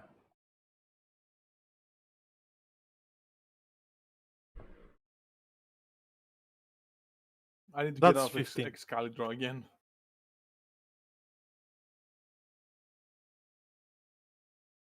Yeah, that's 15. That's like the minimum, I would say. Because, you know, the first horse from the last horse could be way more than 15 horse lengths. Sometimes the first horse from the second horse is so far up as like 10 horse lengths. Anything above 10 horse lengths is considered distance. So imagine Sorry, How if, long is a horse? if the first horse is here and the second horse is 10, is like here, you know? Now imagine the rest of the grid, you know? Of course, this is very rare. Like, having a blowout where the first horse wins by like 10 lengths or more is extremely rare. But we need to account for that potentially happening. Sure. Oh yeah. The amount of turns is dependent on the Okay. track. Oh, sprint is every 100 meters, but a medium is every 300. That could be good, yeah. So we have the same amount of turns every... no, because that way we can't really simulate the stamina depletion. Because- Exactly. Yeah, it has to be every 100 meters, because that way you will need to do more maneuvers and deplete more stamina. It has to be a specific number, yeah. Yeah, yeah. I think 100 meters works. We will just make sure to make the turn snappy.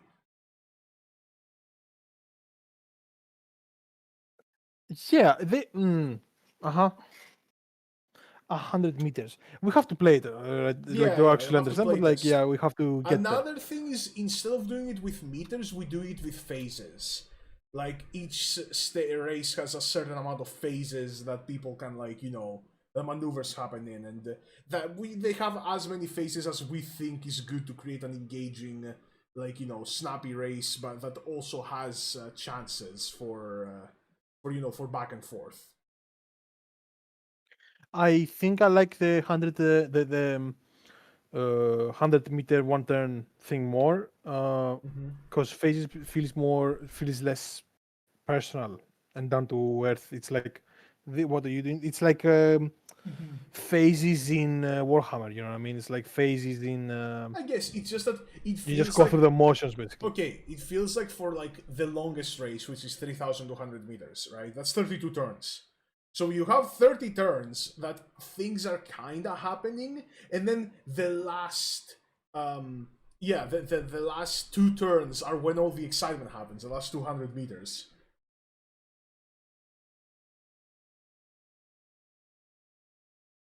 I think the excitement gets Yeah. Okay. depends on the gameplay. That If the gameplay consistent is with good the- enough, if the gameplay is good enough and exciting enough on its own, it doesn't matter where you are in the race necessarily. It's just that the pressure mounts up the closer you are to the end, which is in general a truth in racing anyway. I feel like 200 meters might be the golden number here. That means that sprints are gonna be like 6 turns, which is a sprint. You know, it's very quick. and the longest races are gonna be like 16 turns, you know, which is not too much. How long is a regular D&D like fight in terms of turns? Usually it doesn't reach that, like it's 5, 6, 7 turns, like unless it's like a very long drawn out boss fight. Yeah, you know, you rarely reach 10 turns, for example. Yeah, it's in D&D. There's a lot of figuring out the specifics. You know, working out the details and going over how exactly a thing works, whatever it is. So you slow down a lot. We don't want that here because it will, you know, it won't feel good. Yeah, yeah. 200 meters, we can jot that down. 200 meters as like the, you know, initial. Initial Okay, number I'm gonna per write turn, that yes. Yeah. 200. What do you say about the phases? Is that still a valid idea that you like, or Phases, the idea is like, oh, now it's a straight, now it's a turn, now it's a straight, now it's a turn. You know, it's like, you know, you simulate the straight, then you simulate the turn, then you simulate the second straight, then the second turn, then the last straight, and then it's done. You know? so there is 2 turns and 2 straights on its race? Yeah, yeah. Uh, Well, it depends on the race. Some have more turns and straights, how some have less. No matter how we do That could be it, a good. long race will be a full session regardless. That is true. True. A full race? Yeah, sure. True. I mean, But can races you are really fundamentally do that? Like you start a race at the start of the session, and then the same race goes on in real time until the session is over, like 4 hours. That means that you would have extended an event, like the thing I said with D&D before, that like D&D slows down the, you know, the pace of combat a lot. We'll have to test it essentially to see how like snappy Yeah, versus like time. Yeah, I feel like every race should have a bit of things happening on both ends. Like you have a session today, this is race day, yeah, and you have a bit of build up at the start, then the race, and then some epilogue.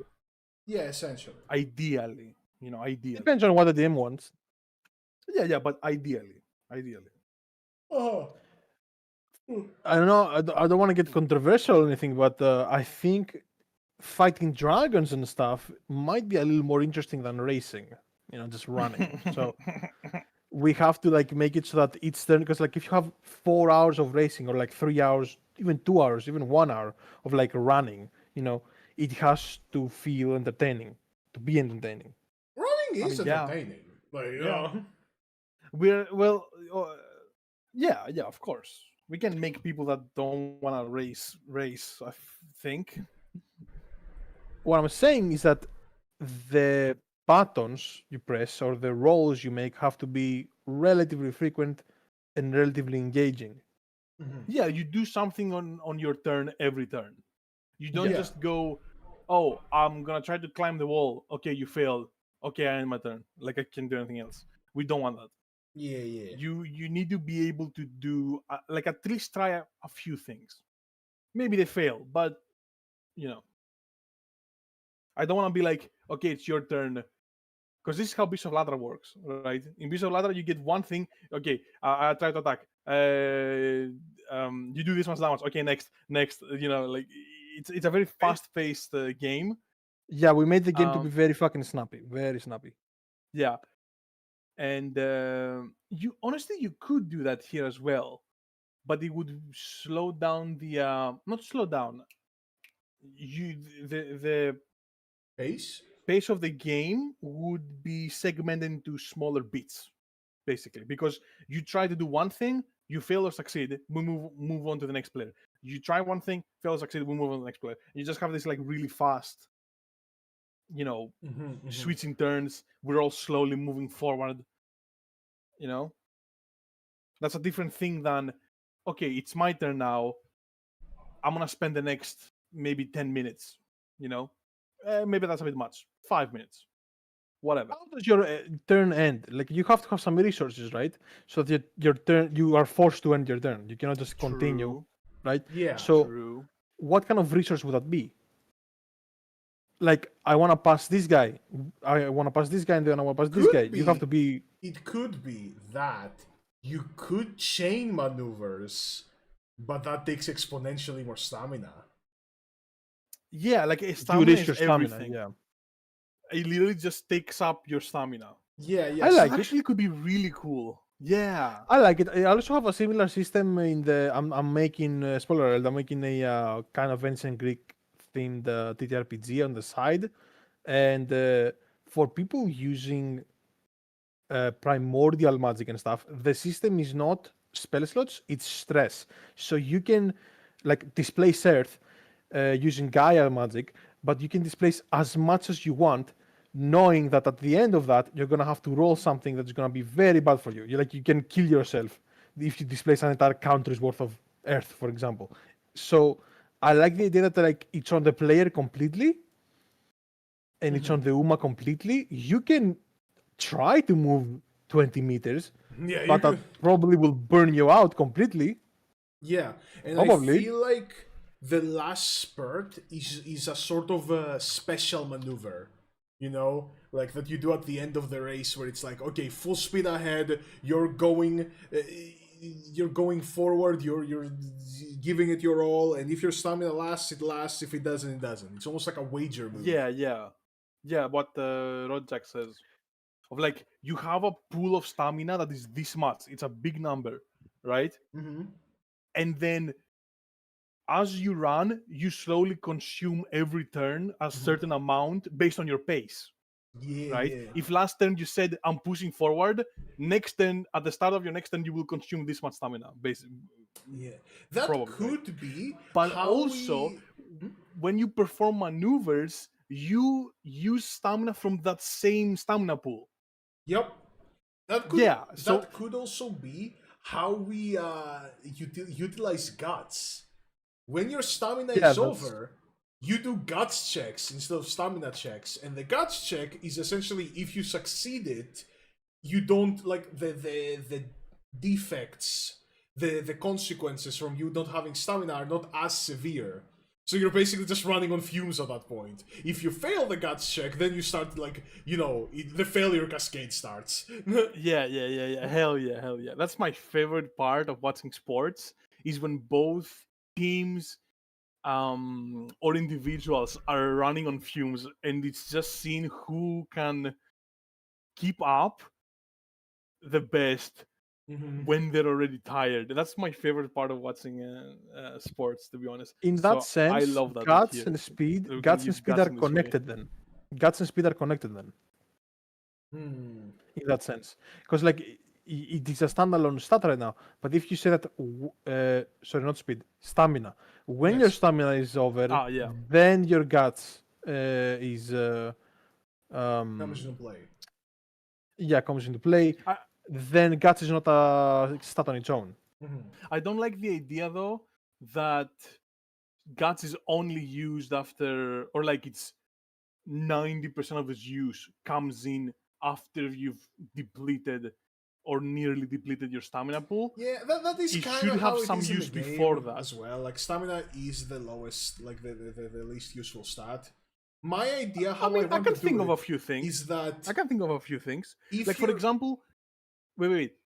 Maybe if the crowd is against you, you're the villain. Having guts helps you, lessen the debuff. Yeah, that's the connection between social and physical what Hiukas stats. said, That's yeah. a little complicated right now, I think. But Yeah. it's a connection between the physical and the mental. my idea, last spurt acceleration requires a certain stamina value. So if you reach the last spurt and you have a certain stamina, you can do the last spurt acceleration. Otherwise, we do really risky guts check for last spurt. You substitute the last spurt with a guts last spurt. That's kind of cool. My idea is that, okay, how it works, how the balance of stamina and guts. Stamina is finite, right? It's a specific pool of stamina, but it's reliable, right? You can do things using stamina normally. Guts is theoretically infinite, but it's super risky. So if someone Yeah. someone was like, everyone around me is so much stronger than me, I can't really win this race, but I need to, they could just completely like max out their stamina and try to run on guts for the rest of the race. Theoretically it's possible, but they could also just crash and burn. And I think that's where injuries come in. Like when you like really push yourself. Yes. Because stamina operates within your limits. You were trained to last that long. But guts, you're just You're going. going. You wanna win. You're pushing yourself beyond your limits. No, that's great. Yeah, I like that. Okay, hear me out. What if guts is like, or maybe stamina? What if your stamina is like a bunch of d6 or like dice or in general that you use throughout your entire run and your every turn? Kind of like how Mastino uses fucking spirit die, like by the fucking kilogram. He Like doesn't you actually use use however them many too, you but want. he has them. He has them, yeah. Or maybe you generate guts dice No, as you I don't run. feel like so. I feel like guts should be a set value. But I think stamina should be a big pool of dice that you steadily take away from the more you go through the race. So if you go back to the drawing, like, and you have all these people in front of you, if I want to pass one person, what would that be? You said you need more successes than failures to do anything, right? Mm-hmm. So you have to roll 3 dice, at least. Yeah. Because you have to have a majority of something. I guess you could say That doesn't help though, in the sense I like guess what if you is- have, you cannot allot more of your dice to have more chances of success. Because what I mean is that 3 dice, 60 dice, it doesn't matter. The majority can happen either way. I guess we could make that what wits is in this system. Because if we make it so that skills don't have like an activation chance and you can activate them whenever, then wits becomes useless. So we could have that wits is almost like a reserve dice pool. You know? Like you can use your wits dice on other checks. yeah. when you I think use that them, they get a depleted. reserve dice pool is a really good sort of like So it's basically you skill using expression, you're using your battle IQ essentially to make you better at something momentarily. yeah. No, that's great. That could be what wits is in this system. Could be. Let me write it down. It's like inspiration. Yeah. It's like a pool of inspiration that you can use everywhere, which is why wits is good, but you can only use once. Like when you use the wits dice is gone for the rest of the race. Just like So you have your... it's a flex. It's a flex slot essentially. Yeah. So you have your primary stats, and then you have stats that are like supportive. Like guts is supportive technically, and wits is Yeah. supportive technically. I also like what Jack said. You can also save guts checks to save stamina. So, like, if you're in the middle of the race and you still have stamina, you could still choose to make a check with guts. If you want to save the stamina for the last spurt. Yeah, that's what I was thinking as well. You can use your guts, but again, anytime you use your guts, it comes with a potential risk. Yeah. I see. So That what? would be How kind of do cool. we... You can make like a guts maxer build where you literally just run all the race on fucking Weeball energy and just like maximize the usefulness of guts. That would be kind of funny. It's the ultimate like feast or famine. It's the gold ship fucking thing. You either do very well on the race because you essentially have infinite stamina, or you completely crash and burn.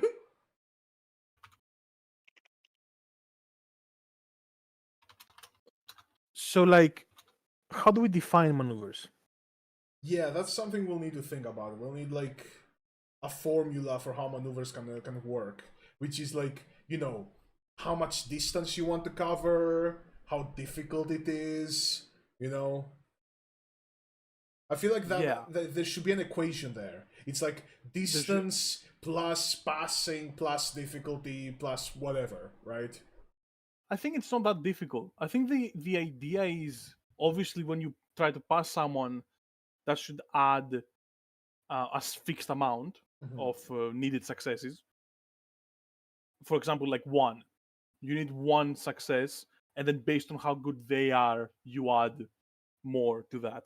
Or take out based on how good you are at passing, like based on your power. But the core idea is the more a horse has to deviate from the center line, from the Yeah. ideal racing line, The more to difficult execute it a is, maneuver, the more stamina it the more takes. difficult it is. Yeah. We can Or the more define it simply successes it by. needs, and the more stamina it takes, yeah.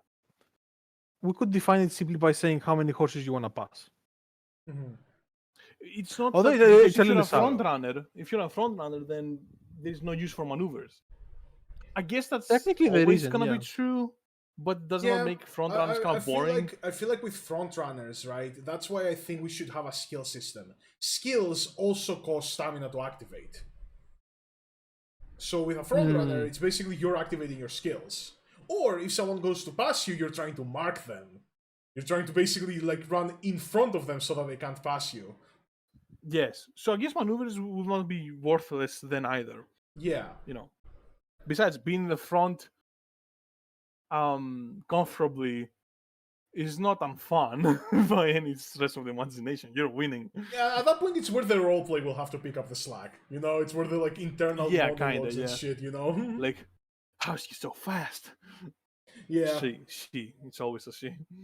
Also, It's always a shame. the players, the players in the stands, like the Umas that are not running that particular race will need to be the Oh my god, will need that's to be gonna the be peanut so much gallery. fun. They will need to be like the anime glasses person in the stands, like Yeah. I can't believe it! A second last spurt! How did he do it?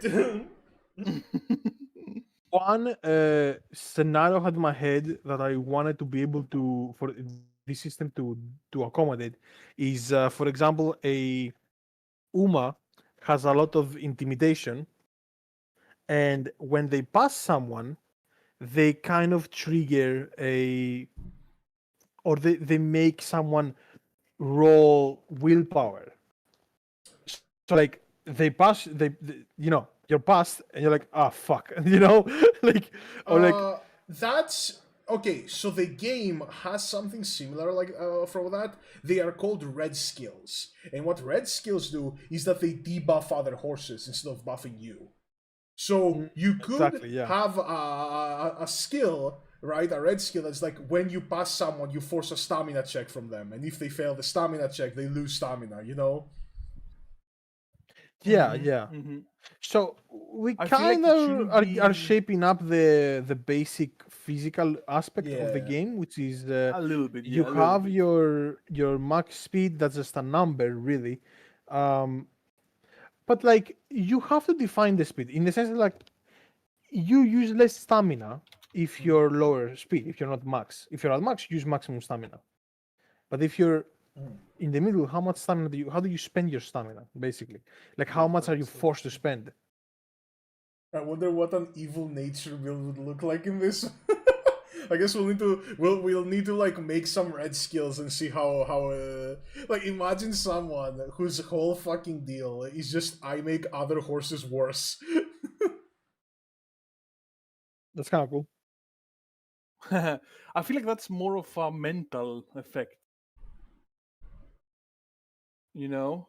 Yeah, exactly. Yeah, definitely. Yeah, Well, I feel like that's the last thing we yeah. need to think about the physical aspect of the game, which is how does max speed affect all of this? How does max speed affect the maneuvers? How does speed affect how much you move per turn, right? Without trying to push yourself. So I feel like power makes sense because it's passing. So that will definitely just when you're most doing a maneuver maneuvers will and that use maneuver power. involves passing someone, your power comes into comes into play. Stamina is essentially just your pool of stamina, you know. You said you have a dice pool. We said. Yes, you have a dice pool. So every turn, based on your speed, your current speed, you have to necessarily use a bunch of dice. Yeah. Um, I guess every turn we could have it that you just roll passively a speed thing. You know, like you roll a speed check, which is I don't hate that. how far forward your horse moves if unimpeded. So, for It's example, basically if it's just like if you're not boxed and there's these two horses, right? At the start of the turn, right, they will both just roll a speed, and depending on how many successes they get, this one moves that far, this one moves that far, because you got more speed successes. And that's kind of how the grid moves without doing any maneuvers, you know? okay. How does the standard speed interact with the start of turn, push forward, maintain pace, or slow down? I guess that's for the next turn. That's basically what you were doing in the middle of in between this turn and the next turn. Yeah, my idea for Is that push forward, is maintain pace, or that slow down. is that you can either roll the start of turn speed check normally, which is maintain pace. You can roll a few less speed dice, but doing that you conserve stamina. Or you can roll more speed dice, but that takes out more stamina. So that's like a basic little choice you have to make at the start of every turn, before everything else. wait. So if you roll more, what do you gain? More speed. You just go forward more. Right. Okay, yeah. What if Mhm. instead you choose you don't roll to see if you go faster. You just say you want to go faster to reach your max speed, and you are forced to just use more dice from your pool. Yeah, but then it will be like we'll have to calculate the speed in real time. I feel like okay, we should make it so that each success on the speed dice is a specific amount of distance moved. Maybe like half a horse length, or like That kind quarter of of a makes it horse snakes and length, ladders, though. or That kind of makes it snakes and ladders. well, yeah, but then you can use maneuvers and skills to basically to make up that deficit. So the beginning of turn speed check is just the beginning of the turn. It's how much speed you get baseline by just how fast you are, you know? Then all the, risk rewards, guts, stamina, maneuvers, that's when they all come into play, you know? I'm doing this basically so that speed means something, you know? What if you roll once?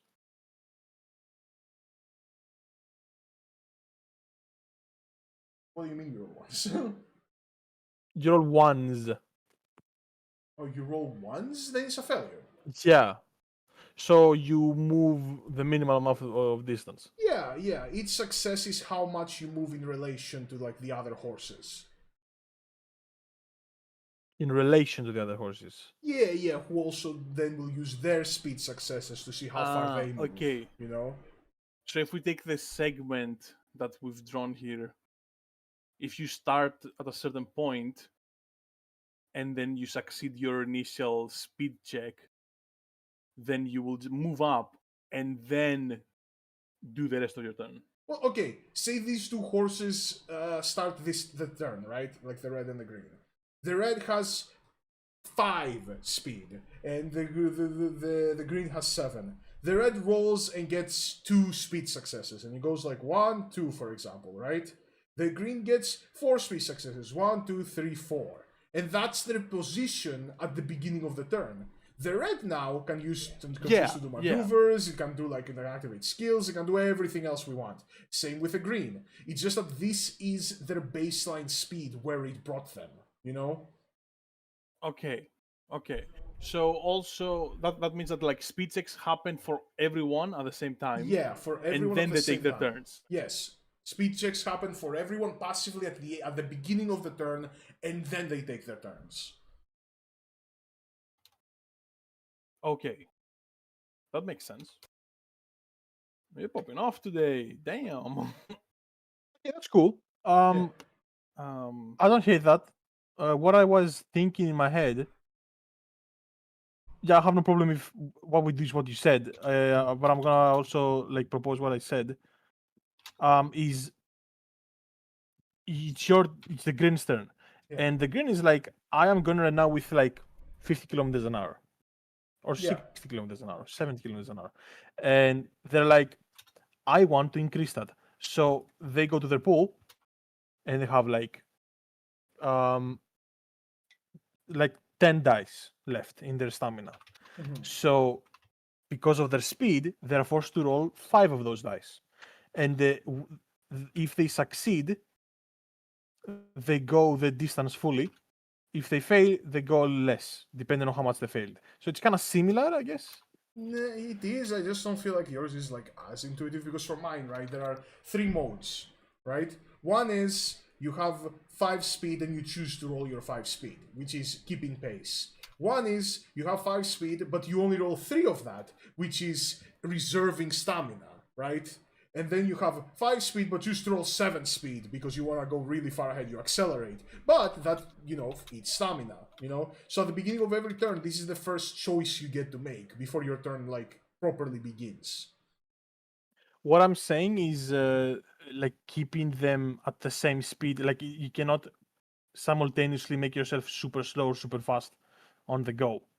Well, yeah, but we'll need a way for the grid to dynamically change. That's why I'm saying that, the beginning of turn speed thing should be passive and for everyone, because that way the grid will dynamically change around you, because horses will accelerate, they will slow down, they will move to the sides, and then you can do your turn. As the grid has changed now. So, for example, right, say you're fucking... I hate that. The box just fucking... Say you're fucking... You're boxed, right? One turn, you're boxed. You can't do shit. You're boxed. Okay, next turn, the speed check happens. And, the speed check ends up with people just kind of like moving here, this guy moving here, this guy moving way farther ahead, here, and here, right? Now, you do have a line,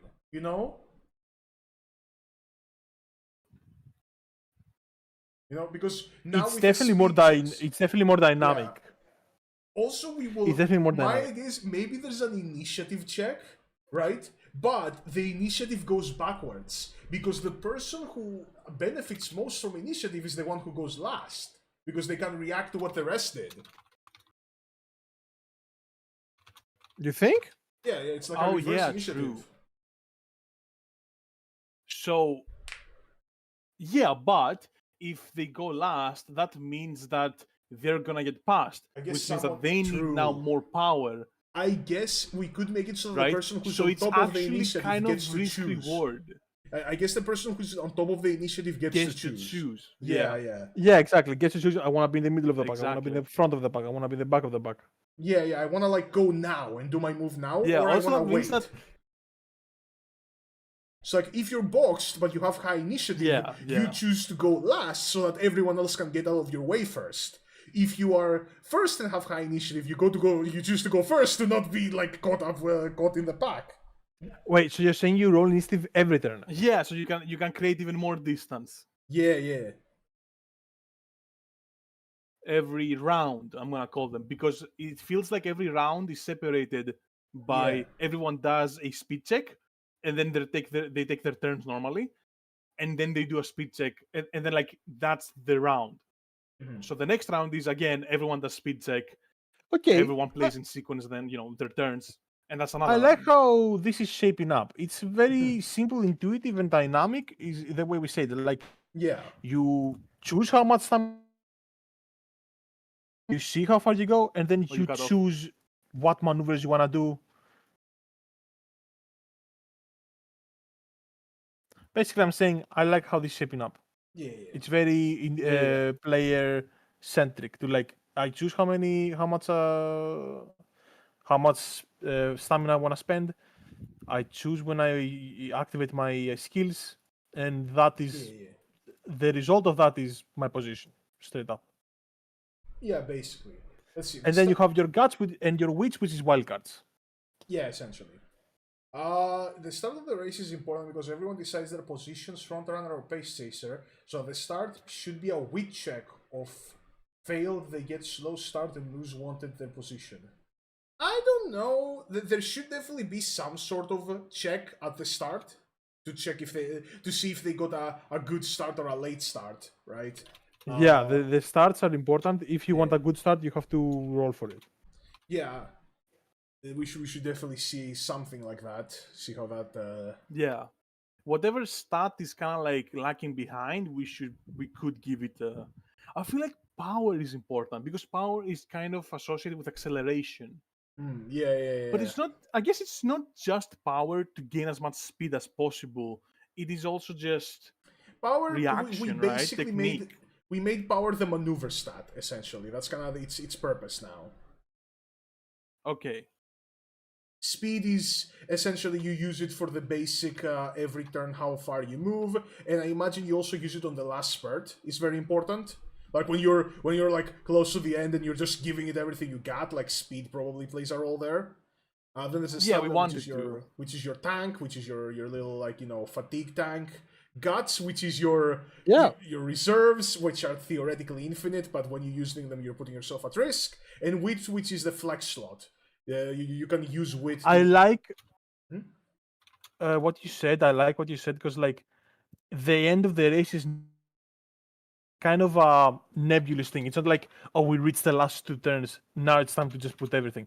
You can, if you're even 5 turns from the finish, or like Start spurting. 500 meters. Yeah, if you're you 500 meters you from the could break finish, it off full on you can sprint. start spurting in the hopes that I can succeed with only 1 or 2 of my dice and reserve the rest, and like keep my top speed for longer. So like Yeah. you can do this stuff on the go. You can like risk, not risk. But if you don't risk, if you like keep all your dice and keep the pace towards the end, then you will have way too many dice that on your stamina. So Yeah. like you have to use your stamina, but Ideally. you cannot deplete it. Yeah, ideally your stamina, like you have played well if your stamina is like as close to 0 as it can get without being 0, essentially. Exactly, yeah. Although that makes it so that guts is not used heavily on. But that's actually not bad. Guts is used if you're losing. Guts is used if you know that your stamina won't cut Yeah. it. You know? You have no choice, yeah. Yeah, you have no choice. You have to fucking put it all on the line. And you have these moments where it's like, how much do you want to win? You want to win so much, are you going to break your body? It's like, Yeah, basically. I that. have to win. Yeah, no, that's pretty dynamic. And also, it's good because the better your opponents, the more they're gonna push you into getting into that power. Into tapping into that power. Into guts. Yeah. What Right? are these? Yeah, guts. How are these special abilities called, Skorak? Skills. Like at the Skills. end, towards the end. Sorry, when it's like a cinematic, and it's like, oh, I'm gonna go fast. Oh, the unique skills. Yeah, they're called unique skills. Okay. Yeah. The ones that unique get like skills are the ones fun, that I get a think. cutscene. Yeah, those are the unique skills. I think unique skills should be a luck thing. Because they remind me of the Darkest Dungeon, how's it called? Test of will, how's it called? You're either like Oh, Test you of either become Resolve, yeah. righteous or Yeah, so like it seems to me that the unique skill is about like full-on mentality, psychology, so Are like you in the maybe zone? it's tied to guts. Are you in the zone? So like maybe it's tied to guts. And if you roll an A20, for example, I'm not saying we have an A20, if you roll an A20, you get your cutscene. yeah. What value should be the last spurt acceleration required for stamina? If the max is 120, 1200, it should be 200. I feel like the value for last spurt should be variable depending on how early you start your last spurt. You know? So essentially, the more stamina you pump into your last spurt, the more potent and long it will be. You know?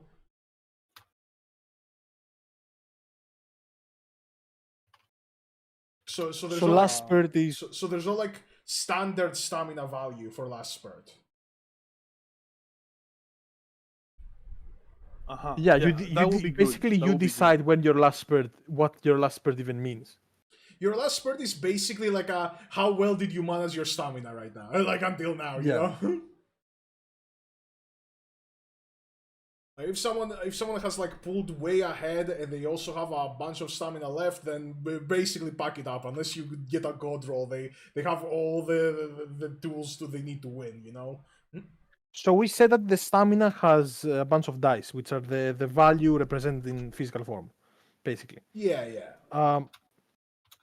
How realistic is someone in their turn saying, "I want to use 20 dice," you know, or I like don't all think of so. them immediately? I don't Yeah. think so. So like there has to be a limit. Like unless they wanna unless they're in a really fucked situation and they tell you like a maneuver that's like, okay, I wanna basically go from the very far outside and try to avoid the entire pack and pass them all in one turn, you know? Like that would be like, all right, buddy, roll me all your spirit. All right, give me all your fucking stamina. So the GM decides how many dice it takes for you to do a maneuver. No, that's a maneuver. We said Yeah. that maneuvers have modifiers on them. I think there should be some narrative flexibility there. Yeah, Definitely.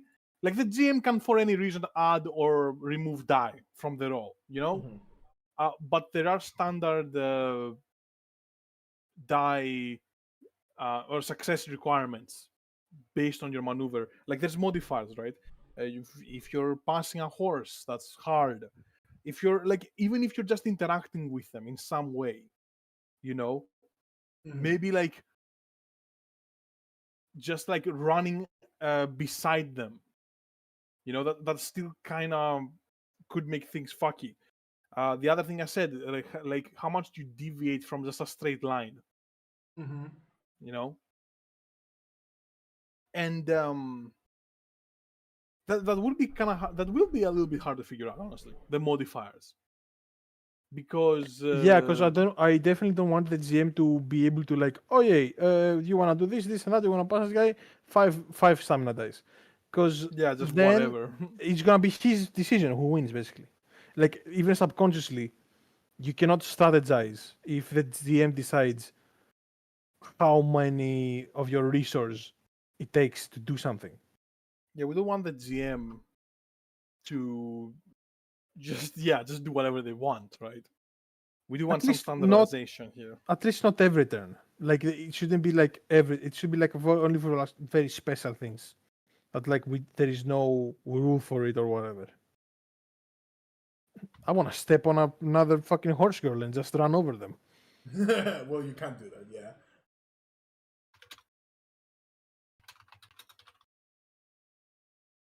All right. Yeah. I had another concern. I think I forgot. I'm writing this stuff down. It's I'm having a hard time focusing on both what you're it's saying. good that someone does that. It's good that someone is writing it down, yeah. So yeah. Yeah. Yeah. Well, we need to think a bit more on the... Okay, so basically, are we just completely resigning ourselves to being like, okay, this is how the system works. We will literally just have stats and skills. Like, it's just stats and skills. There's no other... Thinking about it, other mechanics. I can't think of anything else. Like there is no... Yeah. I think what we should focus on is how do we represent the experience? You know, like I don't care how many things we add. I care about if what we've created represents the experience of bracing. You know, it's exciting, Yeah, it's that's fun, fair. right? So, I mean, honestly, the less mechanics, the better. In a That's certain way, fair, I like if you suppose. think about it, I've always been more of a narrative kind of guy. Like I always liked narrative games more than very That's fair. heavy mechanical stuff. Yeah. If we can get away with a fun system that doesn't have too many mechanics, that's nice because it also means a lot of people can pick it up and play it. Yeah, exactly. Do you think Oguri Caps in new shoes give her a +1 to stamina? Oh my god, wait, equipment! Well, equipment? Well, the equipment is Oh just my the God. shoes, and I don't really think we, you know. Yeah, but what about steroids? Before What the the match? Immediately went to roids, bro. What the fuck? +5 power. Bro, the Tachyon special. Ain't no Well, way. she was a scientist. I'm not believing for a second that that horse didn't add something to your drink. There's something to her teeth. No way. Sipping away that tea, Immediately went to all Royce. innocent like. Damn. Oh fuck. We will only figure holes in the system with an actual test session at this point. Tachyon doesn't do right. Decision at this point, unfortunately. Yeah, that's fair. Like, we need to refine it, at least in theory, to the point where we can do a session, and then we need to do a session. You know? Yeah, for sure, yeah. It is, yeah. Yeah, of course. I mean, It's part of the nothing design serious. process, yeah. Yeah, that's normal. So we have this pool of dice, right? Which is your stamina. Don't How laugh. do you increase that? Don't laugh. Is really like informed. About Tachyon. I'm failing to find the expression. Yeah, but She specifically mentions she doesn't do doping because it's not a permanent effect. So she did confirm that people do roids in the Umamusume world. wait, that's true. That's very Yeah, indirect yes, way you of saying that. confirm that Yeah, they doping does exist. exist. They do exist. So she confirmed that it exists. Cool, Like, okay. Roid the item when. Roid. That's Oh in the my expansion. You have to pay for that. we're gonna make that like a Patreon exclusive. Literally pay to win. Yeah, literally Pay to pay to win. win. It's the same as IRL. Wow. Yeah, by the way, how will we do ultimate skills? By the way, I feel this should be more special in the actual game where they are just skills. Yeah, what we were talking about with ultimates is that it's basically a guts check. If it, they are modular skills. Depending on how good your guts check is, they are more or less effective.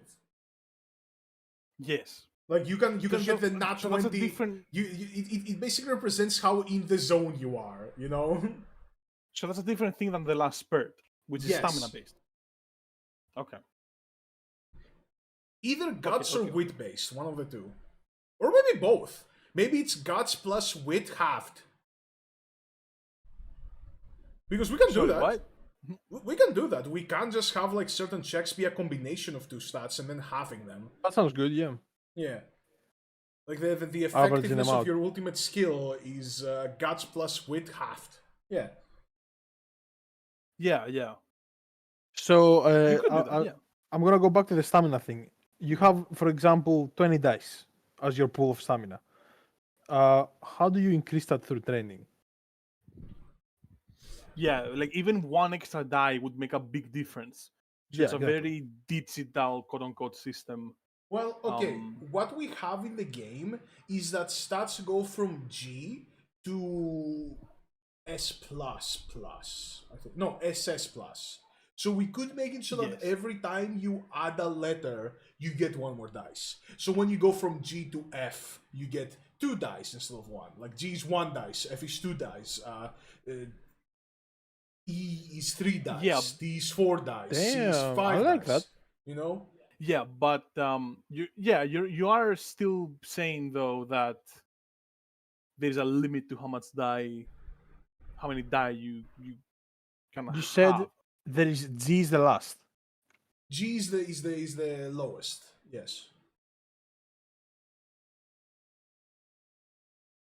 I mean, it And then there technically is goes up S? to like U4. Yeah, sure, but like that's like way up. Like that's way off in the future in the Japan servers.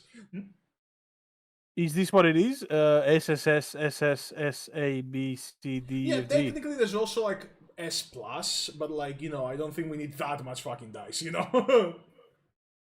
Hold on, wait. So like there is S, double S, triple S, and then S plus? No, there's S, S plus, double S plus. What the fuck? What are they talking about? I'm so lost. That's crazy. Sounds like a different language when you start talking about fucking S pluses and stuff. Yeah, there's letter grades essentially. All right. Okay. Well, And we can have the letter grades essentially. We can literally do it like the game. When you train, you get a numerical value in your stat, and when you pass a certain threshold in that numerical value, which would give you an extra letter, you get an extra dice. Yeah. Okay. Okay. Let me make a training thingy. Training. We still have to figure that out. Honestly. That's what I've been saying. Yeah, every 100 in a stat, you get a like new letter. So S is 1000, SS is 1100, A is 900. You know, like stuff like that. You know, B is no, B is 600, isn't it? And B plus is 700. Okay, yeah, so for the S's it goes for like every 50, but for everything else it goes like 100. Fair enough, we'll figure it out. We'll make it a little simpler. Essentially everything from 0 to 100 is G.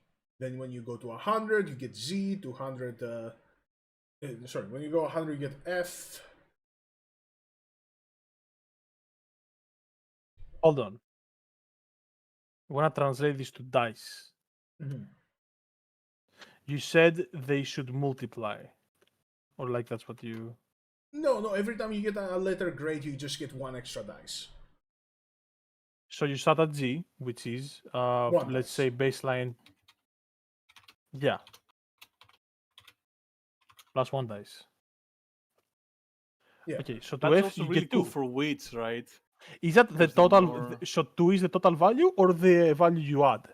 No, the total value. You add one dice every time you get one extra stat. Oh, okay. 1, 2, 3, 4, 5, 6, 7, 8, 9, 10, 11. Yeah, so the maximum you can have is like 11 dice in a stat. Normally, certain skills can give you extra dice, and wit can be used as a flex to add extra dice, you know, stuff like that, you know? Yeah. And you're saying this is all? This is the G to A and then 4 S categories. I think. I am not sure. Thinks. Well, don't laugh. He put it in. It's G, F, E, D, C, BB plus, AA plus, SS, and SS plus. Yeah. What the fuck?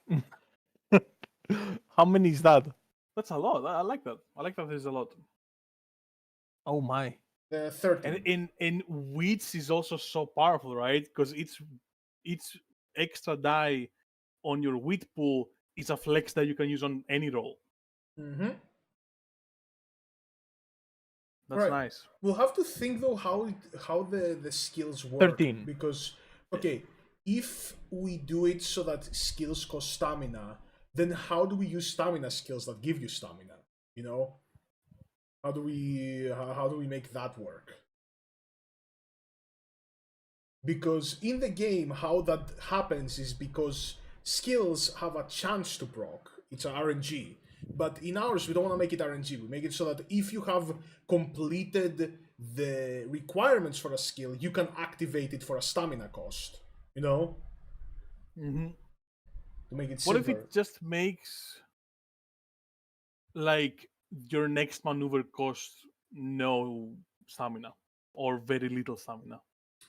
So you make it so that So like, using a stamina skill, or you can make it so that it's like the next few turns cost less stamina, right? So essentially, yeah. maybe. If it's just the next one, like the next maneuver costs no stamina or very little stamina, it's basically I want to do something really cool. Let me prep for that, you know. Let me What you could also make it- make it so that stamina skills are RNG. They are the only skills that are RNG. Like there is a chance that when you get a stamina skill, it just won't proc. So So that if we do what I said, my only problem with what I said is that oh yeah, Jack it's was saying about how it's gonna work in the tabletop system.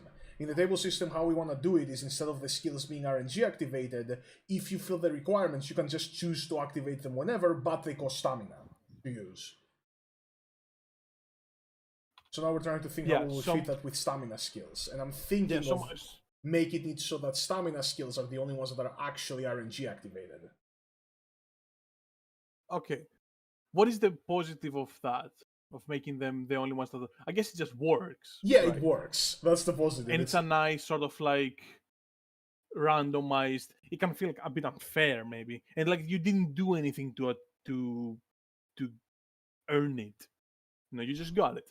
Like everybody, like it makes it feel like because stamina is such an important thing, the skills that make stamina use better would be overpowered. Yes. Yeah. Like, imagine So that's why I spending wanted. 100 stamina to get a skill that gives you 200 stamina. So it's like, Yeah. that's like Yeah. pot So of that's greed. OP. That's pot of that's greed. pot of greed. Yeah, exactly. Yeah, That's pot of greed. That's why I'm saying making them RNG, which is like, yes, you can take stamina skills in your kit, right? But that's you basically buying a skill that may not proc, you know? Yeah, but that's my problem with that. It's random, and it's such an important mechanic. It's so important to conserve your stamina, and making it something that's random feels like you didn't earn it. Oh, stamina think skills use wit instead of stamina. We could do that. They eat into your flex dice pool. Yeah, I guess. Yeah. Yeah, we could do I that. feel like what I said creates an opportunity for like a very exciting moment, because it basically tells you can do something cool right now. Mhm. But maybe that should somehow be a universal mechanic rather than one skill.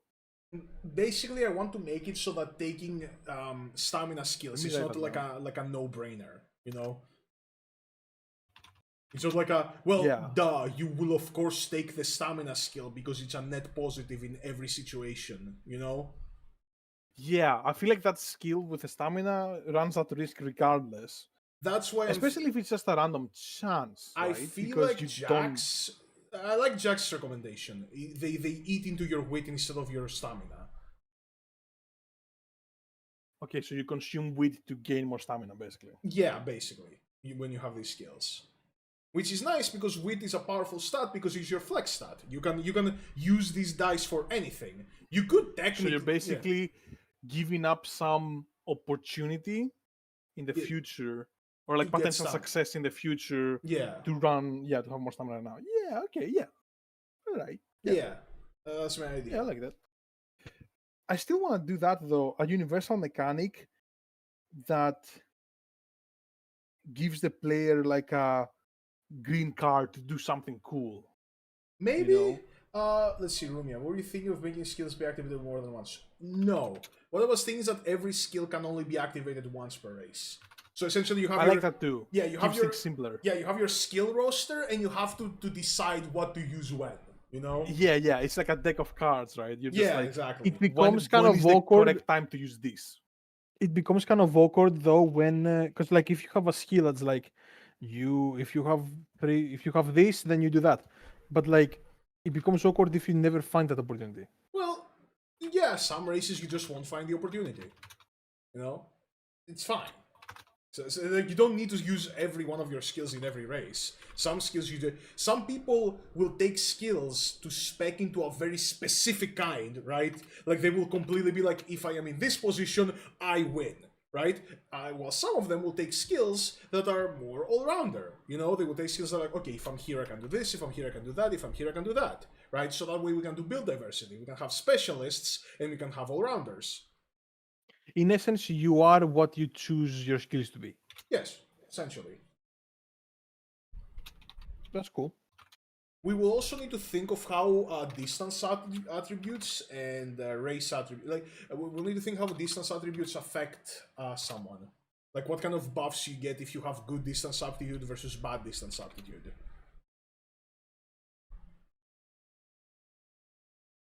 Except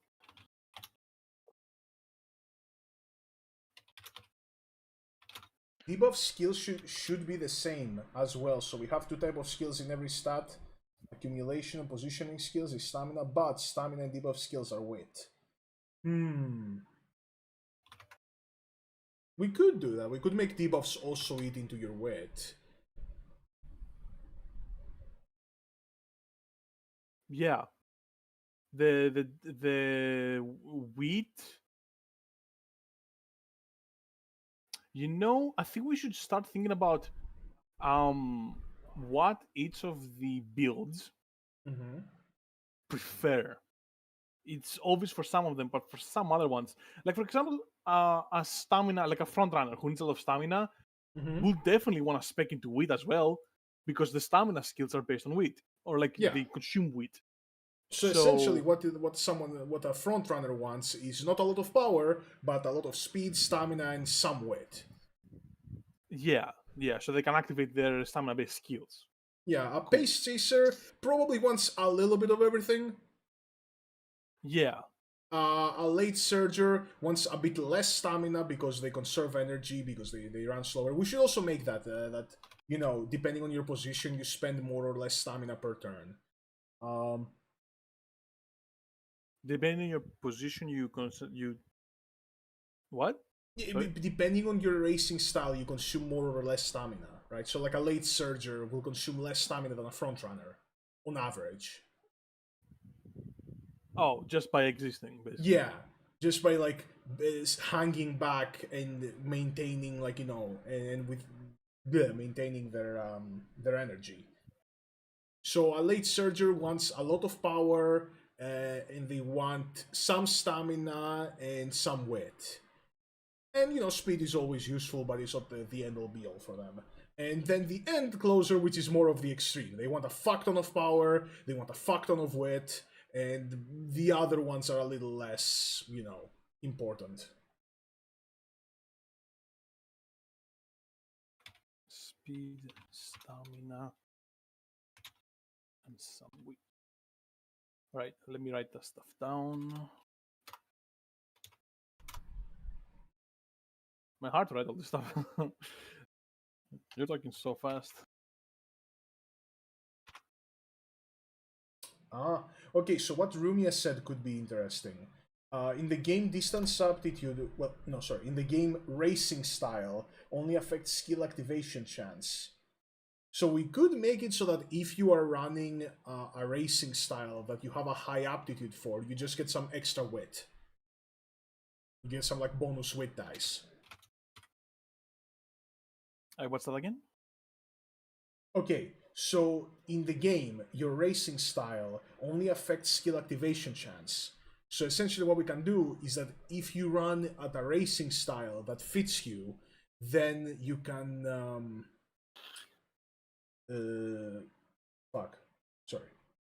when you run at a racing style that fits you, you get some extra wit. You get some like bonus wit dice. I don't know. I feel like that should be designed in such a way where you technically have the freedom to do whatever you want, but you're naturally, organically incentivized to do it. Or right? it could be like a blanket buff. Because it's kind of dry, basically. It's kind of dry to just like, okay, you do what we want you to do. Here's some die. Well, no, you do what you built your racer to be good at.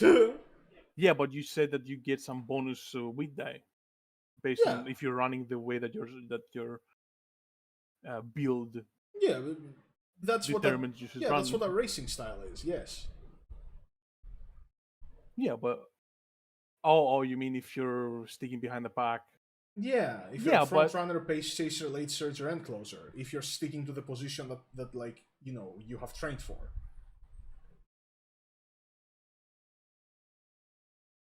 Yeah, I guess. Yeah, I was just thinking like the stats and how they're how each racer style distributes them already, like disincentivizes you from running in another way, in a different way. It depends on how hard coded each stat is or stat combination is to its build, how hard how linked they are. Which I guess there's an argument to be made that the stats should be a bit looser, should be a bit like wheat, for example, is completely universal. There's no one who doesn't like wheat. That doesn't mean that they all go for it equally, because you need other stats more. Yeah, and at the end of the day, it's your choice. But everybody likes wheat. Yeah.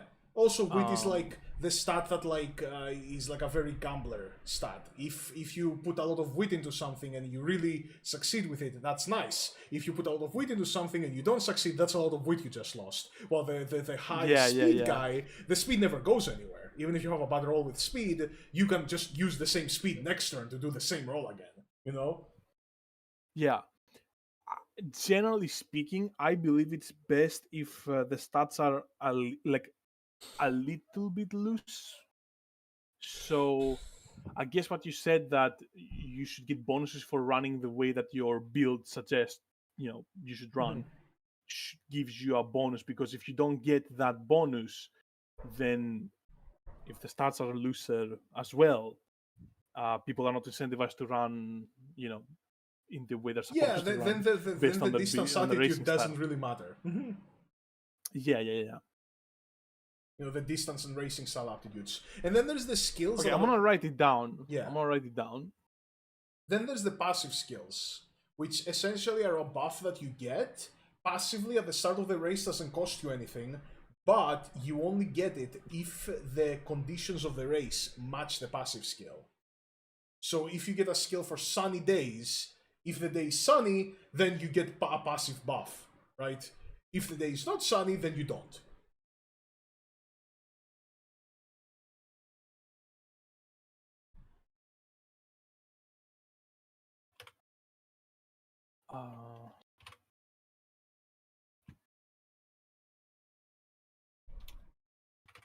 Okay.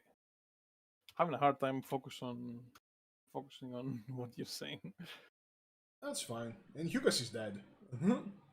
You guys is dead. Am I muted?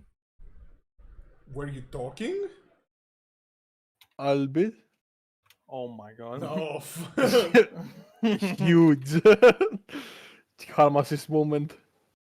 Yeah, baby. Let's go, trademark. Let's go. I'm not sure what can be done with the passives. I mean, Rumia, that's easy. You just get a bonus to certain stats. You get some extra dice, you know? Yeah. Easy enough. Yeah.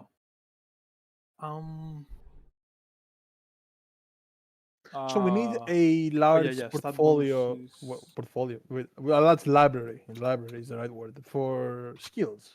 Yep. That sounds fun. And of course, if someone knows how the system works, they can also make their own. You know? If a DM course, is like, hey, these are the skills. Now, the big thing is skill acquisition. How do players get the chance to acquire skills? And It's all under training.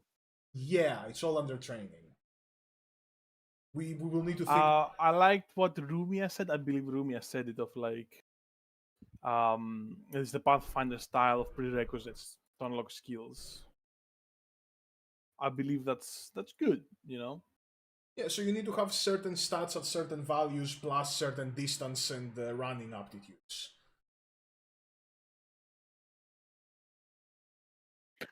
What do you mean distance and running aptitudes? Well, to get a certain skill, you would need to have like an A in medium races, for example.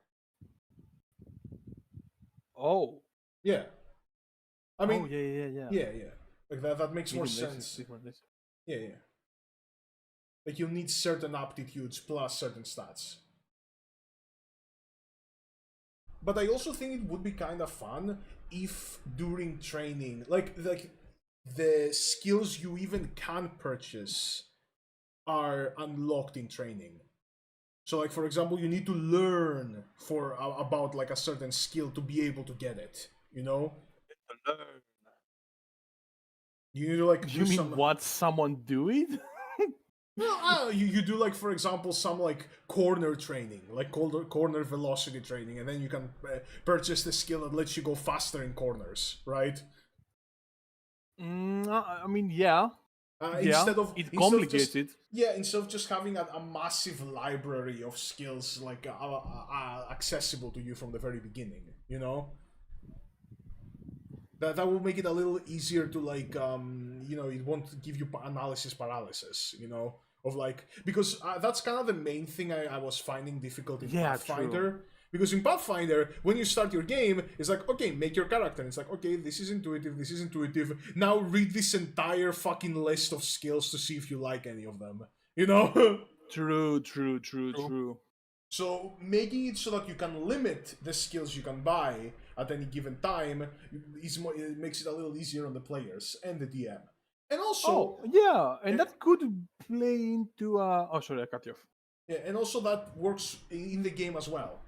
Like in the game, you can't buy all the skills all the time. You can only buy certain skills that that get unlocked to you based on your training cards, on your hands, on stuff like that. On shit you do during training. I like that. So no classes basically. You just Yeah. you are what your skills say you are. Yep. So in that way, the complexity and the your library of skills increases the more the higher level you are, I guess, or not Yeah. level. There's no level. The stronger your Uma is, Yeah. the Basically. more trained your Uma is. So it's a good way to ease people into all of the skills. I think I figured out the training. The training could have to do. Like the active part of training could be what set of skills you want to expand into. Like, as Skorak, I think Skorak said it before. I'm gonna train cornering. Okay, that means that you now have access to the cornering skills, right? If you didn't train cornering, you wouldn't have access to those skills. Like you wouldn't be able to. Yeah, we have to see how you unlock can them. actually become better when it comes to Yeah. training. Also, I feel like skills that's in a the good game. way to. Skills in the game Yeah. have two levels: white and gold. The gold gold tier of the skill That's cool. is just better than the white. So Yeah. that's Yeah, a I thing. like that. Yeah. We can have like tiers on the skill. So you can have like the lesser version of the skill and then work towards the greater version of the skill. Yeah, but how do you feel about what That's I nice. said? That the active part of training, because we did say, oh, training is kind of boring, but we do still kind of want to represent it. Mm-hmm. The active part of training is like fields of like areas of training. You train Yes. cornering, you train straight, you train this and that gives you access to the skills that are related to that. Yeah. To what you just trained, right? I feel like So okay, we have done a lot today, and I don't think I have brain matter left to think about training right now. I feel like training is gonna be Definitely not. It's gonna be its only. I want to Hmm? leave anyway in a little bit because I want to go to the grocery store. Yeah. Like I think training's gonna be its own beast. We're gonna like next dev stream. I think will be like almost exclusively about training because now we kind of have the skeleton of the moment-to-moment gameplay, which is big. It's huge. yeah. It's nice. Like this is very good. We did a lot of progress today, but I think this is about the time where we need to take a break. So next time we will be discussing either training or skills. Yes. I think training takes priority. Yeah, training takes priority because when we have the training done, so now we basically figured out like more or less what happens in the actual race. Now we need to figure out how to balance the slice of life aspects and the normal roleplay with training. Yeah. So that's what we're doing next stream, and after that, I think that we might have like a few streams where we just make skills. We just like make the skill library. I think and then we might need to- actually be ready for testing. yeah, we should test. Yeah. Yeah. Then That's we always might- like the number one thing. Oh, yeah, Paper on the paper is all good and stuff, but you need to actually play it to see if it's Hey, good. who knows? We will see. Maybe some more of our viewers could be part of the testing. Who knows? For sure, yeah. We might as well use them. I mean, they're here after Free all. play testing. To be fair, they did say a few things that we ended up liking and using. So Yeah, they definitely did. You You guys- guys were a lot of you fun. guys are part of the dev team as well. You know what I'm saying? Yeah. Actually, wait. Fucking Raxi, put at the very end of the doc for special thanks. Like when we actually release the booklet for the TTRPG Uma thing, to put them a special thanks. Oh yeah.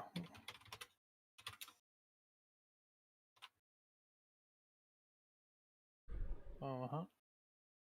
All right. We do be deving. They do be deving.